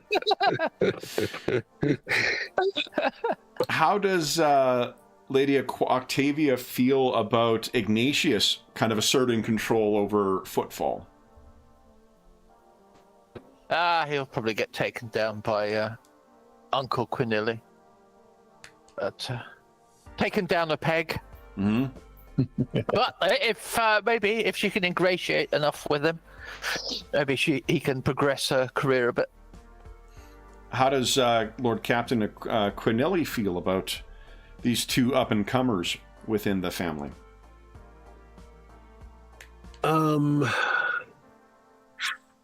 They have work to do.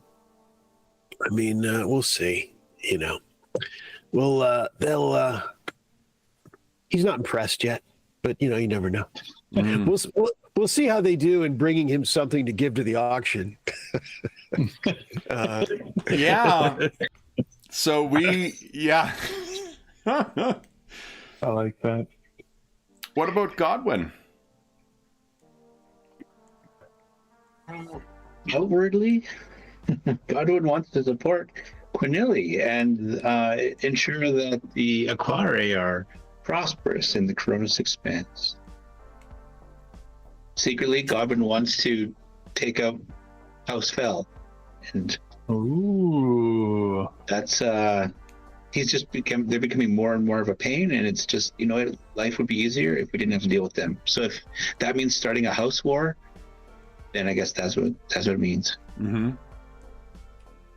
So he might just want to encourage Quinili to take offensive action or something, get a chance.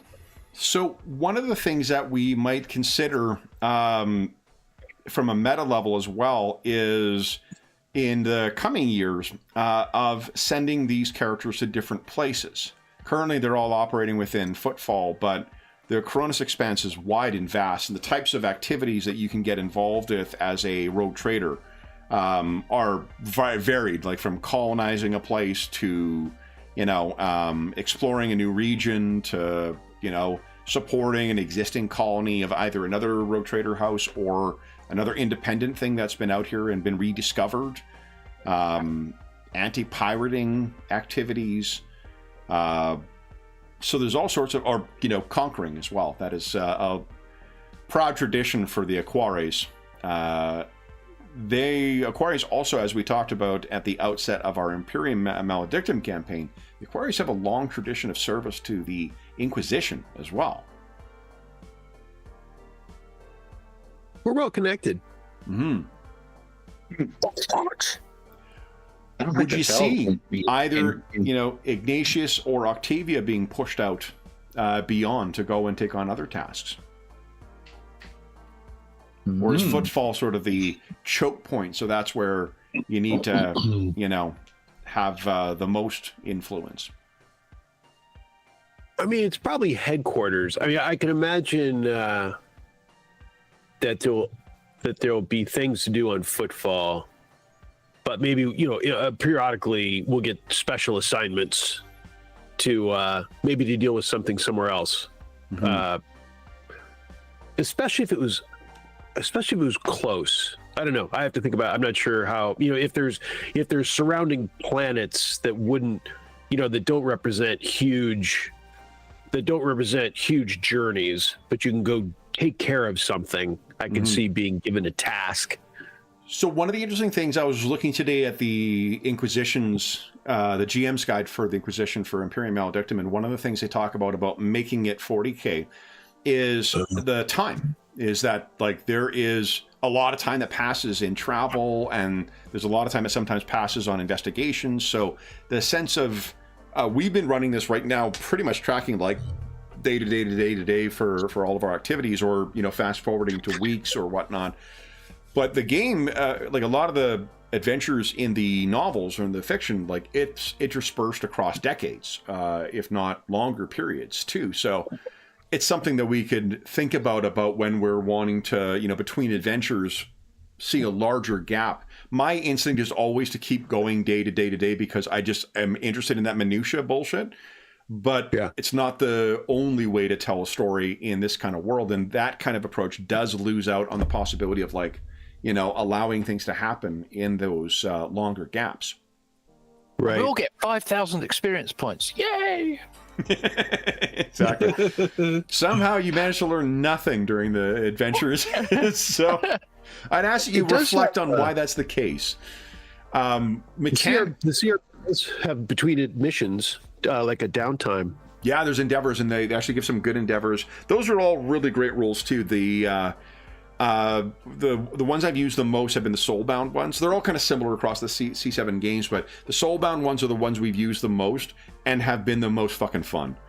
There's been some really good, interesting things that players have done, like repairing. We chose to use the downtime or the endeavors mechanic to model kind of like the refabricating the whatever called the ornithopter in that game, and it allowed some of the other characters to do some interesting stuff too. And even like when they had a tough fight and they went back, they rested for 2 weeks or 3 weeks and then went out again. It didn't impact the flow of the play at the table. It just gave some really interesting things for characters to consider that were clear mechanical benefits in the game.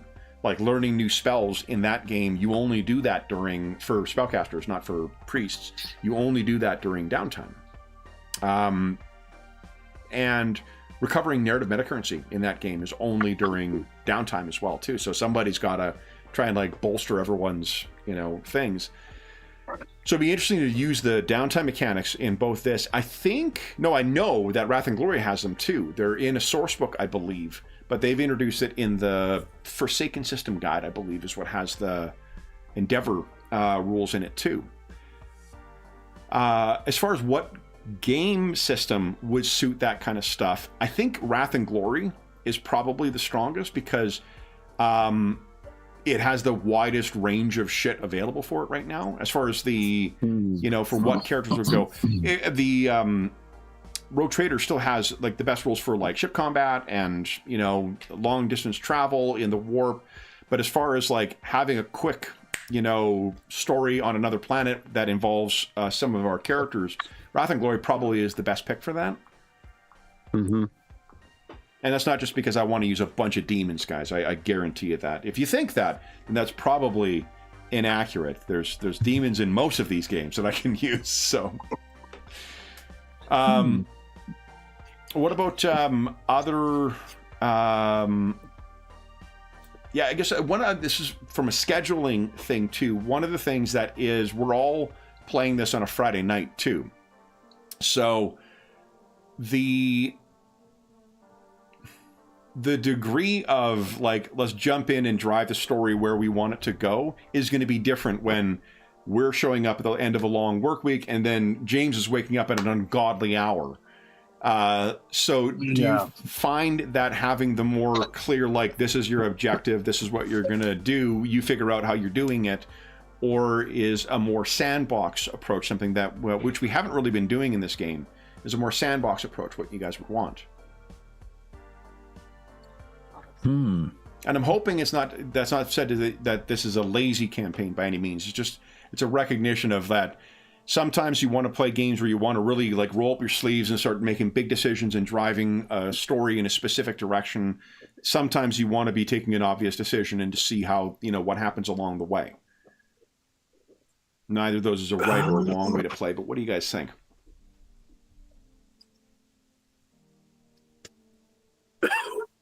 They're going to be keen on taking this ship from us. What's that? I think the Eldar are really going to be keen on taking the ship from us if we start giving them some information about all the souls that are caught inside the hull. Really? Perhaps. So we're not. Wait, so that wasn't part of the question? Okay. Yeah. I quite like something structured myself. Again, if you're not feeling 100% energized, it's good to have a goal to work towards rather than creativity, as you said, is maybe not the high point at 3 a.m. Yeah, that's fair. Yeah, and maybe that's driven by, you said that there's scenarios, Rogue Trader scenarios that are there that we're kind of in the midst of, Kevin. Yeah, and like it's not the reason I bring it up is just because like I can run either types of games, and we've done either types of games in this. The thing is, I think that the way we've seen the easiest path forward in this is when we have been having more of a clear, like this is what you make a decision where you want to go, and then we go towards that. The game has the potential for being like, there's 1,000 different things you could try to do, and then we can figure out how to do how to structure the mechanics in order to do that. But that's also, before you're making the decisions to actually do whatever you're doing, then that also means you got to figure out what the fuck you actually want to do. And I'm not sure that beyond the clear goals of like find a gift or whatever, it's an easy thing to do in any of the games we use so far. Like structuring out, if you're like, well, I want to build a colony, on this, and then we can do that in the game, and we can figure out how to do that. And that'll be a fun exercise to go through. But if we're satisfied with just this is the this is the goal you guys had presented in front of you, you're going to pursue that, and then that's good. It's a long way of saying, for someone who doesn't run a lot of pre-structured adventures, I don't want you guys to feel railroaded by what you're doing, but I'm also mindful that this is a fucking Friday night game, and sometimes you just want to kind of oh, we're doing this, okay, let's do that. Yeah.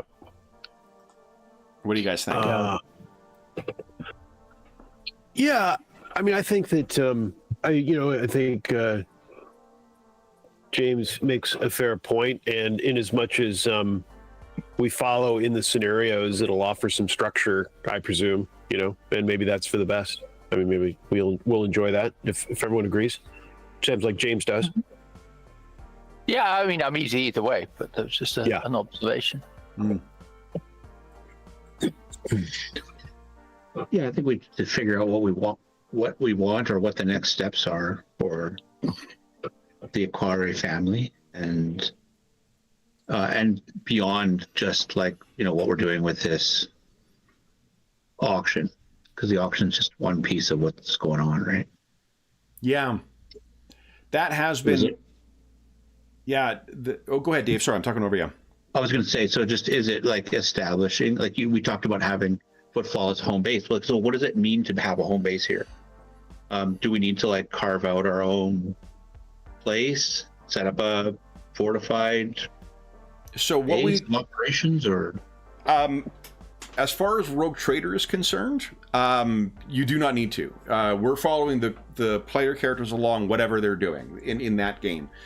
So that would mean wherever you guys choose to go, then that's where the story kind of goes. You can invest stuff in back home, but you don't really track any of that. Rogue Trader doesn't have the same kind of like faction mechanics the way that Imperium Maledictum does. But I think that the setting itself and getting yourself enmeshed in the power players there, that's stuff that pays off in the long term, because one thing they did, like the reason I talk about the adventurers lining up nicely is that, like, I don't know if they intentionally did this, but there is a pretty fucking cool through point from the adventure you play at the end, like in the core rulebook, through about 4 or 5 of the adventures, which is really neat. And you get to see some of the same characters playing roles in those subsequent adventures that you meet in these early things. And part of the reason I wanted to start with this adventure, for one, and also spend time to flesh out Footfall, is because while your home base may not be necessarily, like, you don't need to always be looking back to see what's going on there or make decisions about what's happening there, although you can, and we've seen that Footfall can be interesting. What it does do is that it's the port of call that a lot of fucking people will be going through. It's the first port you hit when you're leaving, or when you're entering from the Maw. It's the last place you go when you're leaving the Koronus Expanse. So because of that, it's where everybody goes, you know? I feel like I'm launching into the fucking Babylon 5 intro now for Hustlers. I can't remember what the line is now anyway, but port of call for oh gosh, yeah, I don't remember it. And then they change it also from each season too, but in any event, but that said, I mean, like, yeah, well, the last year, let me ask you this, the last year we have spent the vast majority of the time with Lady Octavia's coterie or her team. Who do you want to spend the next couple of months with? Because that will help decide, you know, what we focus on. I'd love to return to the original crew and move that story along a bit. I'm interested in that. Mm-hmm. Yeah. Getting back to Alessander and Godwin and Regius, Gunelli. Mm-hmm. I'd like to do that. We all agree it's maybe not the strongest of the 3 games, but the characters are awesome, and I think there's a lot of story to tell there and a lot of gameplay. And it is a really good game too. Like, not to damn it with faint praise, but like, there's some really good stuff that's in there. There are not like mass combat rules in the other 2 games. There is a way of resolving that in Rogue Trader. There's not ship combat in the other games. There is in Rogue Trader. I'm not sure it's super interesting, but it's there at least. Right. I'm with Jeff on that. Yeah. Yeah. Yeah. We push into the adventure more, where we just got started. Agreed. Okay. Then, who have we not seen in this setting that you would be interested in seeing? And I'm not saying we're necessarily going to, but if there's other... I can think of one obvious sort of fit for a team that would fit with the Aquare, that would, I think, be of interest to everybody. And they just had 2 source books come out. Oh. The Cold Trade is of very heretical activity. And the Aquare have a long history of association with the Inquisition. The first Lord Captain of the Aquare dynasty into the Koronus Expanse was a Lord Inquisitor as well. And if we were to have a Lord Inquisitor leading people into here too, that may be an interesting Aquare for Dave to roleplay.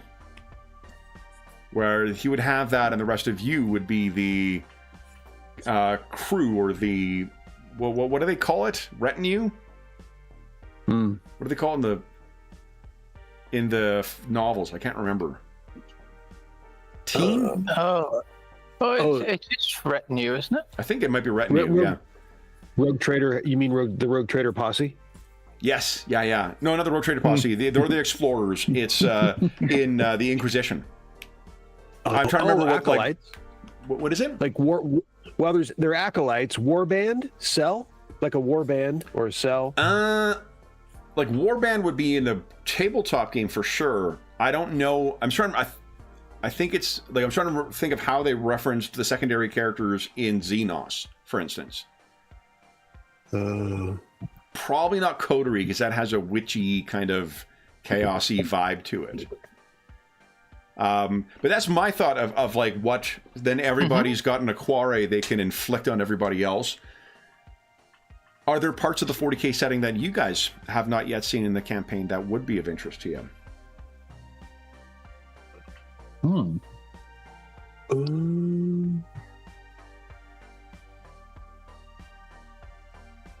And you need not say Ultramarines, James. I know.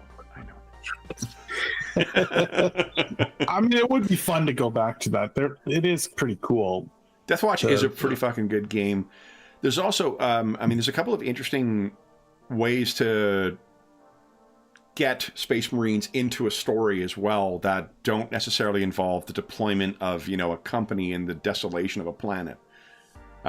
In particular, there's a couple of factions that have some really unconventional organizations and different ethos where you could have 1, 2, or even 3, Space Marines who are set out on a specific mission who aren't part of Deathwatch, which is, again, Arbiter Ian's channel is incredible for this kind of stuff. So the second founding video in particular is really helpful for brainstorming some ideas of creative ways of getting, Space Marines into a story. That's just me joking about James's love of the almighty blue. But any other parts of the 40K setting that you guys have yet to see in our game that in coming years you might be interested in seeing?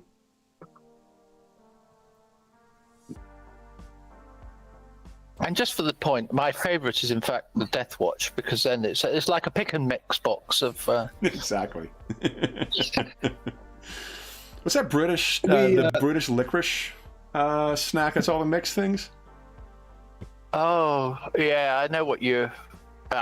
It's quite horrible. I've been away but for a it's just century. Not, yeah. I've forgotten. We haven't. To go exploring, I guess. To be out there, at least on a planet or something like that. Our away team. So we've done that. It's been a little while, since we've done some of that with the Rogue Trader team. Having we were in the shuttle.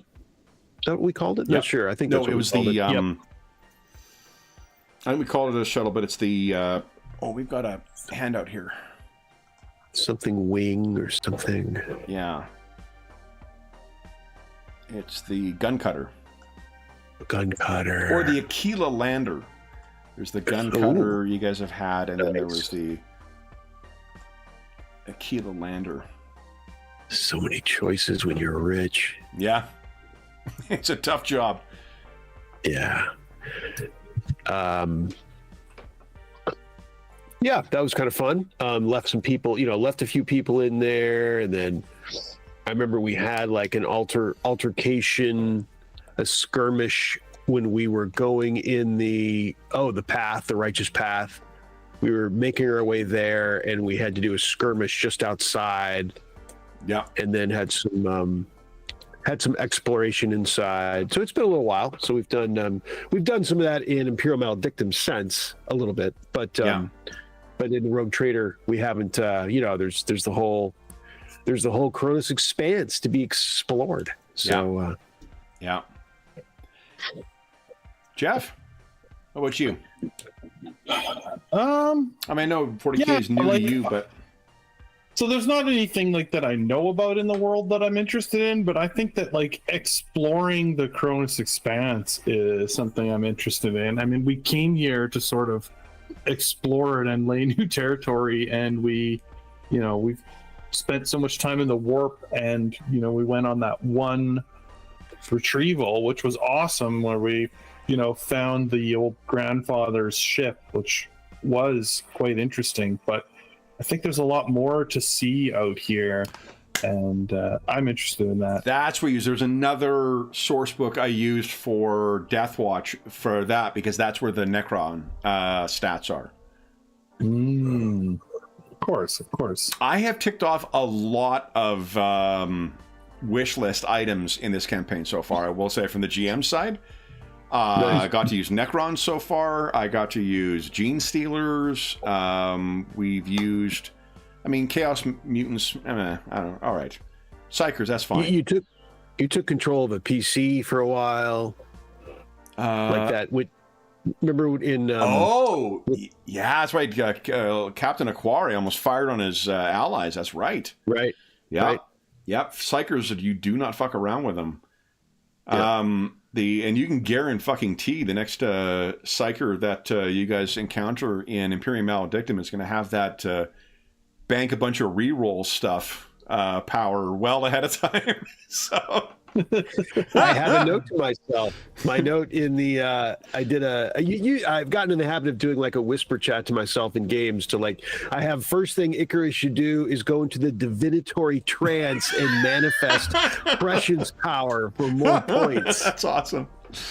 It is a very cool system. Yeah, it's Yeah. And you guys have done such a great job of bringing, like, I'll tell you what sold me on Wrath and Glory. I was shitting on it for the soak roll, but seeing you guys role play and then just using the exalted icons and icon mechanic, the way that like momentum is used in a game, was very fucking cool. Like it really felt like in those role playing encounters, it gave me a lot of ways to give you guys interesting options and for you guys to suggest things for positive outcomes from that, from those exalted icons. And it's not something that is in either of the other games. There is a such thing as critical successes in both games, but it's not quite the same as the way you do it with a clear, I'm going to spend this one to do this and this one to do that in Wrath and Glory. So while the combat stuff is pretty cool in the game, that's what hooked me on it, was like, there's some really good possibilities. And our first fight in that was, I didn't try and kill you the first time. It was the second time is when I tried to kill you guys. But the first time, you guys faced a bunch of like gangers or thugs or something like that, and you guys beat the shit out of them. And that, in contrast to how, because I don't know if you guys remember it, but you guys were set upon while you were like navigating around on Footfall, and there was like people cleared out, and there was a bunch of thugs who came in to try and grab you for some reason, and I think that's what led you. Was it back to House Fell with them, or was it somebody else? That was a different house. Oh, you guys are pissing everybody off, aren't you? Everybody wants to be who we are. But that was really cool. Yeah. I did really enjoy that. And that's something that's been very fun with this, is the way you guys have been bringing these characters to life and how willingly you're embracing the mechanics, in unconventional ways. Like Rogue Trader does have that fun kind of like skill challenge mechanic in it, but I really like the way that they've got extended tasks in Imperium Maledictum, particularly with the way that some of the gear just adds to successes. It is a very clever way of doing that. Yeah. I mean, I think the difference is, games and systems could be get pigeonholed maybe. I mean, I've got to prove it, but I think Wrath and Glory, you don't have to be high action all the time. You can do talky role playing just like the others. And I think Death Watch, what I enjoyed reading that of the For the Emperor campaign is it really goes out of its way not to just be guns blazing constantly. Yeah, the whole thing is around a lot of talky and not being in your armor and all the rest of it, which makes it suddenly you go, well, yeah, it's more interesting than you might think. There's potential there. Well, and that's, I think, what, the reason we spent a year playing Imperium Maledictum is because of how interesting the characters have been, and you guys engaging with the Footfall would not be, think of what we knew about Footfall from the last time you guys were there. By taking that year to flesh it out, I think we all collectively have a much better idea of what we didn't even talk about the macro statue in great detail until we started playing Imperium Maledictum. Yeah. So the focus, it's just like we said about the other stuff, the hyper focus on one thing leads to the other. That's why I think I was wanting to see where you guys wanted to go and where you wanted to spend your time, is because I would be happy to spend the rest of our campaign time spending with, time at the Imperium Maledictum level, dealing with bullshit on Footfall. That would be a fucking great campaign. But it's also at the expense of the time we would be spending with another campaign then. It is a good position to be in, to have, potentially 3 fun games to be playing, but only one night we can play it on. Right. So... That is the one struggle with the way that the war story is played out here. It's tough to figure out where you want to focus on, because I'm having a good time with all of them. Yep. And It's true. Because you mentioned introducing a new set of characters. I'm like, do we really want to add a 4th set of characters when we don't even get to play these ones all that much? Like, let's hope springs eternal. Let's get back with Godwin and Alessander and the gang and do some exploring and maybe that'll be part of the win or lose in the draw, the big put our bid in and see if we're successful, whether we win or lose. Let's just get out there and see some space. So then, with that in mind, guys, the decision that the House of Quarry needs to make collectively, what are you going to give? Oh, God. Can we talk about that after the break?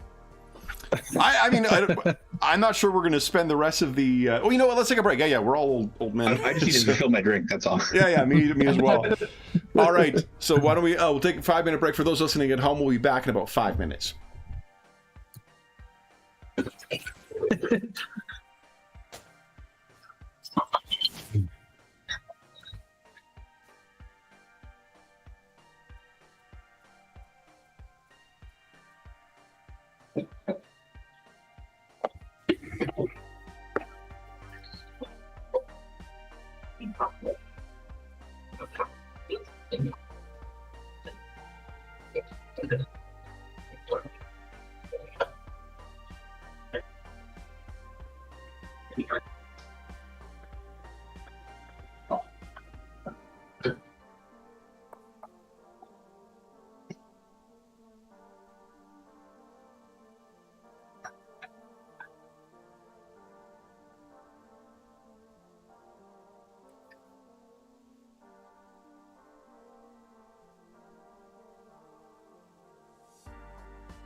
All right.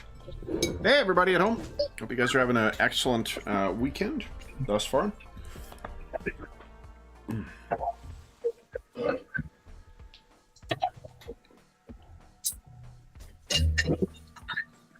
All right.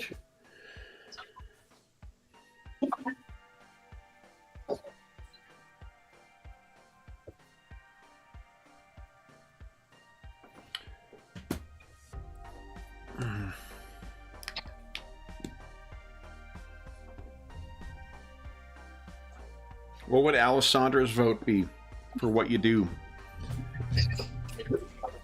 Like what we do about the witches? Yeah, for the offer. That no one else here. No one else here. Just you and Alessandra. He'd like to get rid of the alien tech off the ship. The Wraithbone hull. The Wraithbone. That's what he would do. But Yep.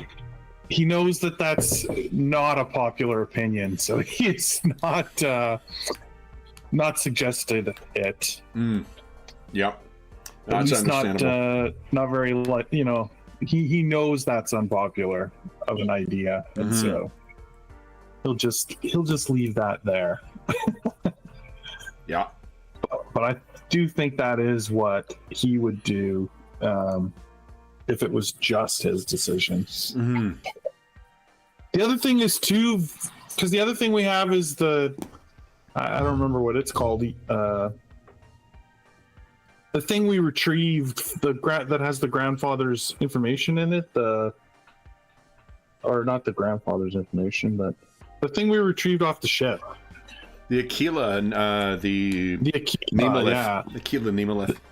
Yeah, that's too much of like a family heirloom thing to consider giving up, I think. At least that's what Alessander would feel. Yeah. I mean, I can bring it up when everybody gets back, but I think the real problem is we don't have much, and the things we have, we really don't want to give up. Like, we really like them, and they're important to us. So I think that's where we're all sort of at, right? Yeah. Well, I guess the final option is just take a big hit to the profit factor. Oh, right. I guess I never really considered that, but yeah. You would still have to pick something to be able to call in for that, but yeah, like there could be a big hit on a profit factor and just be something that was reflective of that. I don't think we have profit factor listed on this, unless it's on the handout. Let's see here. No, it's all the influence.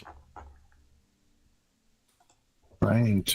I didn't really consider that. That is kind of a good option, isn't it? You guys have been... Oh, although you have taken a bit of a hit in the last little bit to it. That could be an option. It's just a great big hit to the profit factor. Yeah. Mm-hmm. What about Captain Aquare? If the Lord Captain Aquili had no one else to consider, what would his decision be as to what to contribute? We did need to just get approved, discuss it with anybody else, or... So, I mean, our only options are the Xeno artifact. The Wraithbone hull, yeah. No, I was thinking of the... Nemolith? Yeah, the Nemolith. That's that. No, that's not Xenos. That's Imperial tech. That's why it's an Aquila. Gotcha. Right. I mean, is giving away the Wraithbone hull even an option? I mean, is that's giving away the ship? No, it's not an option. I mean, is it technically even possible? I can't recall. I mean, isn't that getting rid of the ship? I mean, what could you do to keep the ship? It would not be a simple task, and it would certainly change some fundamental stuff in the ship, and it may result in nothing. Have I pointed out the macro statue? Anything is possible as long as you have enough people to put to the task. The other option is beyond those two is just to take a big hit to your profit factor. And then you tell me what that is. You're calling in money and influence to do what? I see. Gotcha. This is where we can think in the scale of bringing in the influence of a what do you call it? Rogue trader dynasties, influence. I mean, of our choices, that's probably the most attractive, I think. I think the Nemelith is its own interesting plot point that we're not eager to give up. James and Dave, my question was to Jeff and to Sean, absent anyone else's input, what was your character? So what would James, Regius, absent anyone else's input, what would his call be for what to put up for the auction? Well, the Wraithbone Hull just makes such a huge difference for our traveling. It makes it way less dangerous. So, we can get rid of it and get TPK'd 2 sessions down the line. But, him as a navigator, he would be very pro that. And then secondarily, back to that thing on the Nemelith. Again, he would, as a character, would be very wanting to know more about it. But also, in the meta game, it's, as you say, it's a potential plot point, could lead to interesting places. It's a shame because that was the main thing we got out of the previous sessions. So it's a shame to just get it and then immediately give it away for something a bit ephemeral. So would Regis be thinking big profit factor dump? Yeah, probably. What about you, Godwin? Or Dave, what would Godwin think? Again, absent anyone else's input. Because we have heard from, we'll circle back to what Alessander would decide. But Kevin, no, that was a secret. I gotta watch. Actually, Godwin's like, he wants to see the Wraithbone Hull. He would rather deal with the Eldar, risk dealing with the Eldar, and see if we can trade, their souls of their ancestors and so forth for something advantageous. So whether that's a newer ship or a different ship, changes to the ship, whatever. Sure. Look into my eyes. No, not those two. The other one. And the Nemelith, he'd probably be willing to give that up. There's all kinds of things we could learn and do on our own without needing some archaic device from the past. Lady Ash did tell you that the Nemelith was the reason those warp entities had followed you back onto the ship. Remember those spooky critters that attacked? Yeah. Get rid of that. Yeah. Okay, give it to House Fell. Warp critter magnet. Let's put that in House Fell's storage compartment. And okay. Yeah, well, that does. Yeah. So that means we have Godwin. His first choice is the Aquila. Regis's first choice is the profit factor. I think Quinelli's first choice is profit factor as well. Is that right? Mm-hmm. Yeah. And Alessander's first choice is the Wraithbone Hull. He wants that Xenos shit out of the ship. That could be a whole separate thing, though. We could do that. Yeah, the GM just totally betrayed you right there. Just betrayed you big time. Well, I expect it. Yeah. But yeah, I don't know. Well, 20's not able to betray him tonight, so somebody's got to. Yeah, we're not rolling dice. But without the Wraithbone Hull, you're going to be eating a lot more cactus. I think his willpower's gotten better. Remember, it gives you the best of two choices when things go wrong. Is it? Oh yeah, that's true. That is very true. If we get rid of the Wraithbone Hull to the Eldar, can we not get a better ship that is equally good in the warp. Well, It no, just doesn't have- that's just a really weird one that when you travel, you get an encounter, and if it's a bad one, you're screwed. Yeah, But in this case, you get 2 encounters, you get to pick the least bad one. yeah. Hmm. And even if you've got a bigger, faster ship, you're now going to have one thing, and if it is massive demonic incursion, suck it up. Yeah. It is. Interesting. Yeah, I can tell you, we rolled randomly the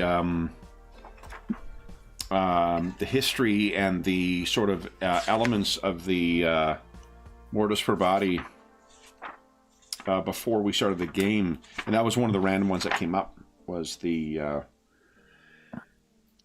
it was part of a Space Hulk at one point, so it's been refurbished, and it seems as if there was Eldar within there.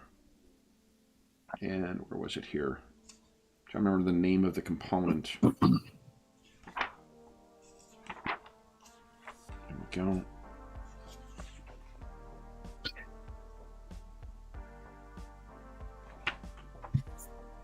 Now, the fact that the Wraithbone Hull protects us, I don't know that that's something that Alessander would be taking into account.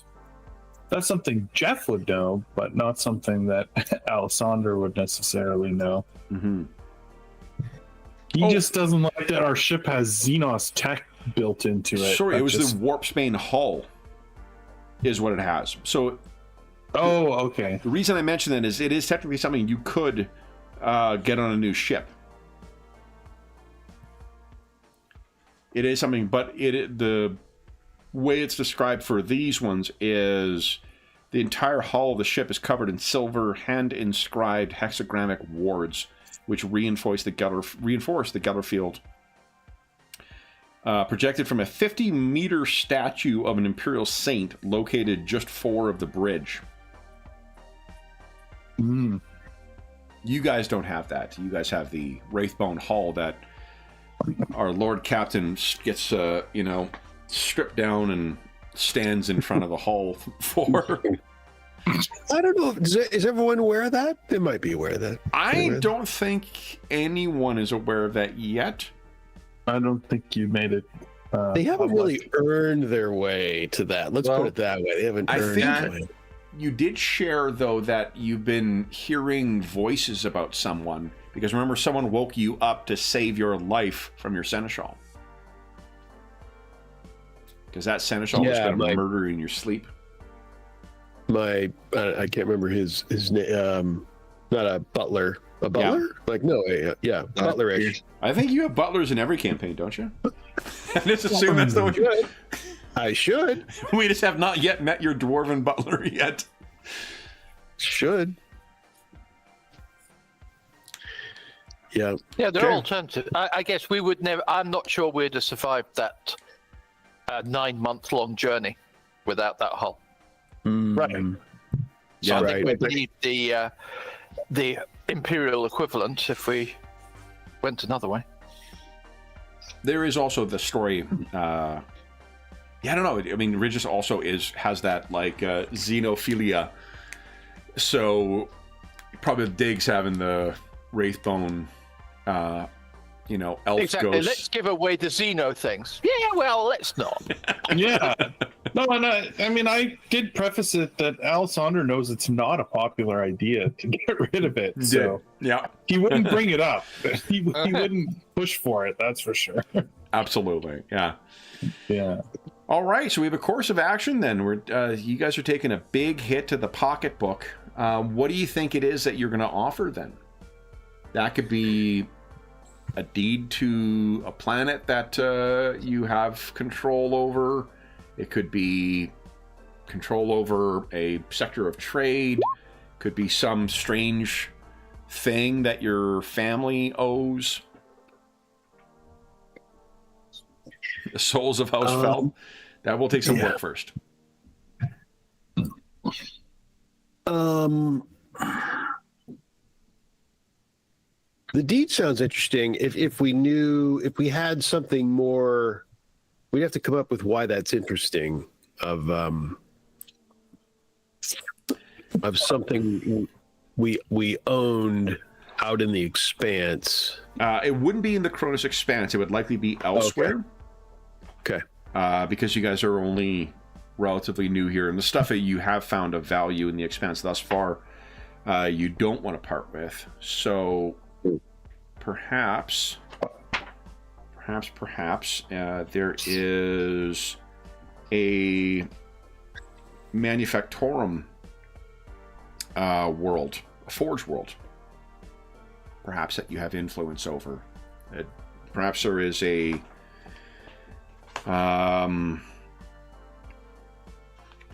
Imperial world. Is there a hive city that you have influence over, if not an entire planet? You could trade the deed in for.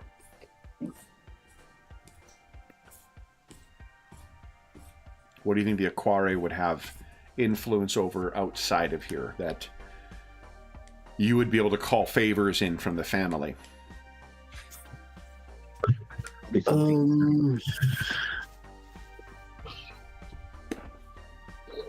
Let's take a look at the description for House Aquare and see if there isn't any other suggestions in there.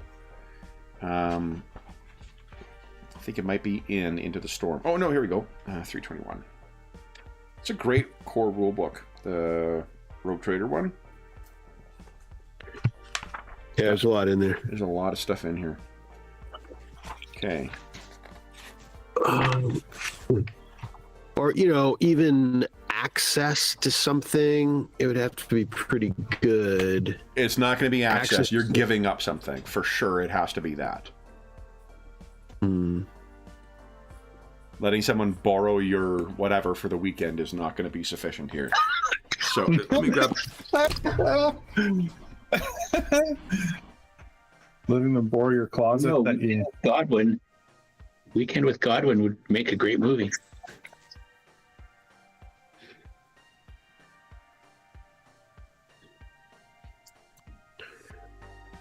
Probably something Imperial, I would guess, given our previous connections.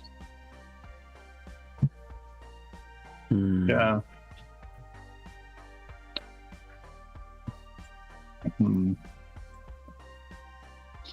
What would the Aquares have?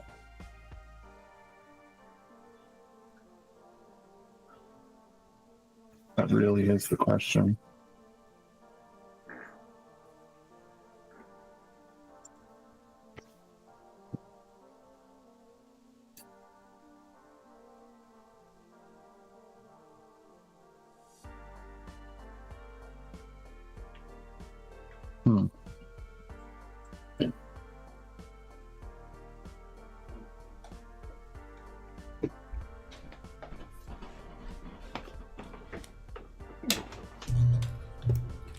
Sorry, I thought it was in Into the Storm. I don't think it is. About House Aquare.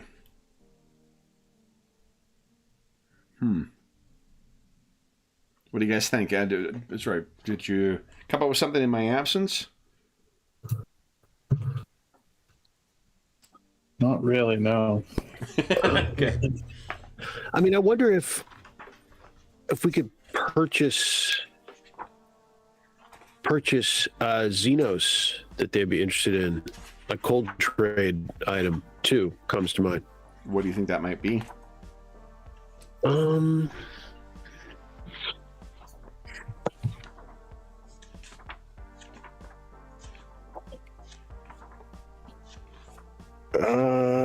I mean, the most likely intriguing to them would be something divinatory, I would think. Okay. Something Tau. The Tau are typically active in the eastern fringe of whatever the Imperium is, but they have been known to be here. I do have a whole adventure that involves the Tau, and I have a source book for playing Tau characters, Tau explorers, which is pretty fucking cool. So yeah, it could be the Tau, and that would be something very different. The Tau, although, do not have psychers among their numbers, nor do they have any gods. At least not until very, very recently. Or at least no, actual warp entities, I should say.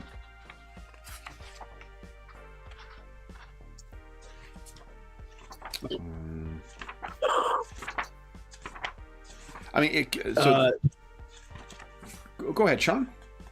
The Eldar have, I want to say, they're highly adept in psychery. Yep. And I believe, I want to say they could be, the divinatory is not, they're no strangers to divinatory type. Yep. You've heard that some of their most powerful sorcerers are actually called farseers. So you really can't get more on the mark than that. So if we could purchase something from a farseer, maybe some device, some focus, some... They are unlikely to part with something. The more powerful something would be, at least willingly. That is not to say that you could not recover something very... something that would be of interest to them. You're not wrong about the Eldar. Gifted as human psychics may be, they're even the most potent, human psyker. Human, I mean, not the Emperor. We're counting demigods out of this, but even the most potent human psyker is nothing compared to the, 10,000s plus year old Eldar psychers. And the scale, humans are not, they have a presence in the warp and in the immaterium, but they are not nearly as naturally, proficient with it the way that the Eldar are.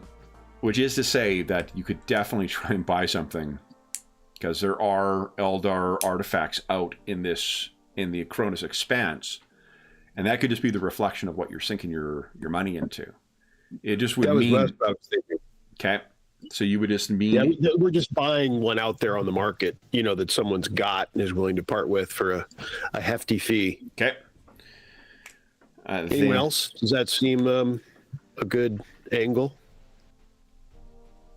As our Eldar friends don't find out. Yeah, it can happen. As long as it's not the Drukhari. Wait, you didn't want to buy from the... hold on, I need to change that then. 1 sec. I don't want to be on the same room with one. I think the dark... as far as the Fantasy Flight games, I think all the Dark Elf stats are actually in the only war book. Because they're... I mean... one for one, they're not really fit to face the Space Marines or to face the, maybe they might be in the Inquisition book, come to think of it. Do you remember, Shot? Do the Dark Eldar play a big role in any of the Inquisition books? You're talking about Dark Heresy, or you're talking about the new... No, in the Dark Heresy books.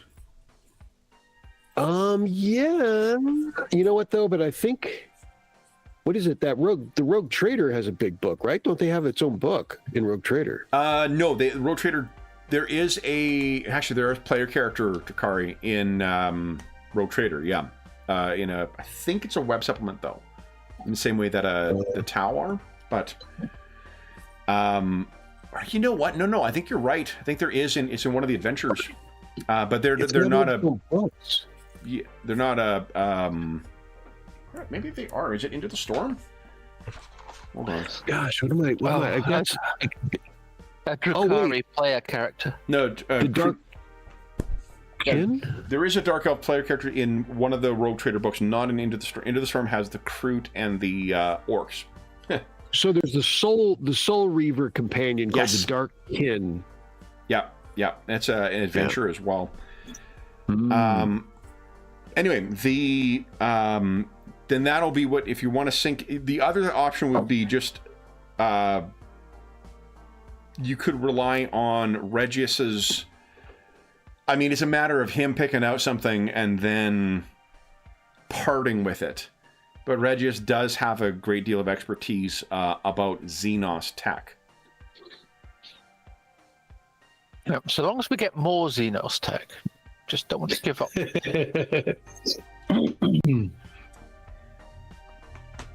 Then I'll tell you what. That's what we'll start our adventure with maybe next time, is with you making that purchase. And yeah, it's a profit factor roll.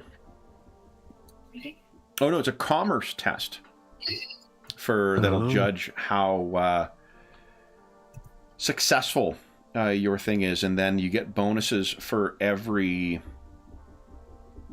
point of profit factor that you dump into it. Okay. So is that something that Godwin's better at? That is in the Rogue Trader thing. Godwin, do you remember if you've trained up your commerce quite a bit? I think he's got 2 advanced levels in commerce. Oh, that's great. So then let me make sure, it's while we're on the call here, let me make sure that campaign has been restored.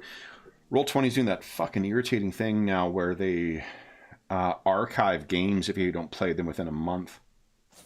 Oh, really? Oh, it's so irritating, especially for the transmogrifier thing, because you have to have the game active. It can't be archived. Wow. Yeah.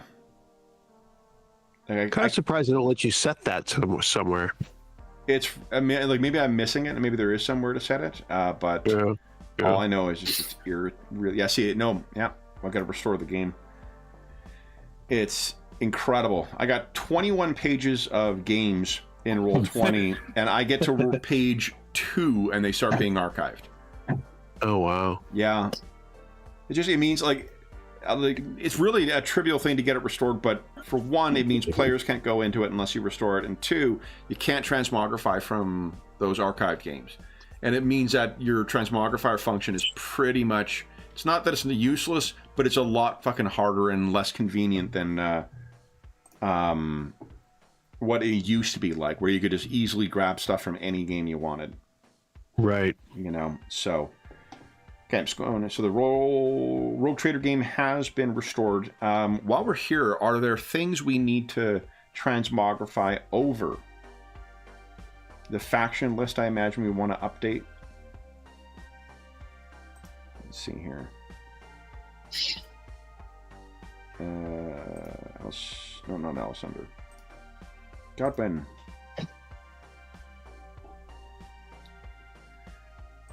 Go. Yeah, Godwin's got +10 in commerce, 67 in commerce. Godwin. It's pretty good. Smokes. Only a 47. Don't tell him. That star, we're not going to make as much profit here, but but I'll pocket the difference. Yeah, exactly. Yeah. All right. So then, yeah, that's what we'll start our next session with, is with you guys making that purchase and then deciding what to do with the information that the others are bringing back. Before we wrap up our retrospective here, guys, any closing thoughts on our time in first, as we are 2.5 years into our time in the Koronus Expanse? I really enjoy it. I like my Warhammer 40k. A surprise to everyone, but it's worth getting up at 3 a.m. for. Oh, that's awesome. Nice. Yeah, that's cool. Yeah, me too. I mean, I'm a old Warhammer 40,000 sop. I'm easy. I like it. So. Yeah, I'm looking forward to more adventures. Enjoying every session we get. Mm-hmm. yeah, I'm glad we're getting the old band back together. Yeah. Yeah, it'd be good to be on the Mortis Probati again. It is. Yeah. Like, I'm glad it was fun to play the Imperium Maledictum adventure, and I'm glad we saw it through to it, but like, I really did have a lot of stuff prepped for the main adventure, so getting onto the thing, I didn't want to do a disservice to those characters, but I am looking forward to getting back to the main thrust of the campaign, because I think we were making really good, like we were getting towards something and then we, you know, had to play something different. So I'm really looking forward to getting back to our main characters. Because it is, even just flipping through the games, we've been kind of damning Rogue Trader with faint praise. There's amazing source books in the product line that they have published. They did an incredible job. The only one that got like shortchanged, the Chaos one, didn't get as many books out for it, and Only War felt like it kind of ended a little early. But all the rest of the lines, the Death Watch, Rogue Trader, even I only have Dark Heresy 2nd edition, but that is only 5 or 6 books. It's fucking awesome. There's so much stuff that you could do with just that little bit of... When you're bored, I mean, the first edition is great too. You know, when you're bored to go picking through it, it's outstanding. I mean, with the lack of books for Imperial Maledictum, it's all the more juicy because there's so much in Dark Heresy. Yeah. Oh God, I got to find more shelf space then, Sean. Come on. Yeah, well, I sent you that link just so you can peruse when you're bored. Well, no, then we're gonna wait for our outro for Noble Knight Games for it. But right. No, I understand. I do have all the other ones. I do have the complete sets for them, and for fucking Rogue Trader, I've got 2 because someone was having just too good of a deal for their books on eBay, and it was right. I was getting the last book in, so. Anyway, it'd be good to be justifying at least one set of those books for this game. But then, with that, guys, we'll bring our 3 years in the warp to a close. For those listening at home, thank you so much for joining us for our 3 year in review. As is always the case, if you have any comments, questions, or concerns regarding the session, the game, or the campaign we're playing, please don't hesitate to leave a comment in the comment section down below, and I'll endeavor to reply in a timely fashion. There's also a link down below to our friends at Noble Knight Games. Noble Knight Games is the preeminent unionized retailer of hard-to-find and out-of-print RPGs in North America. Not only do they have an incredible selection of new role-playing games, board games, and card games, they have an unmatched selection of hard-to-find and out-of-print RPGs, like, say, Dark Heresy 1st Edition. If you make a purchase of $10 or more through their website, be sure to enter the code HAPPYMUSEYEAR. It's listed down below. It's easier to type than it is to say. It'll save you 10% on any purchase of $10 or more through their website, and it's valid until April 15, 2025. If you're listening to us after that time, come back to one of our more recent videos, bless you, and you'll see what the current discount code is there. And the last thing I will say is an enormous thank you to our stalwart agents/explorers. So Dave, James, Sean, and Jeffrey, thank you so much for joining me in the Koronus Expanse tonight and for the past 2.5 years. I look forward to many more years in the Koronus Expanse for you. At the pace we play, we have at least 5 years of material.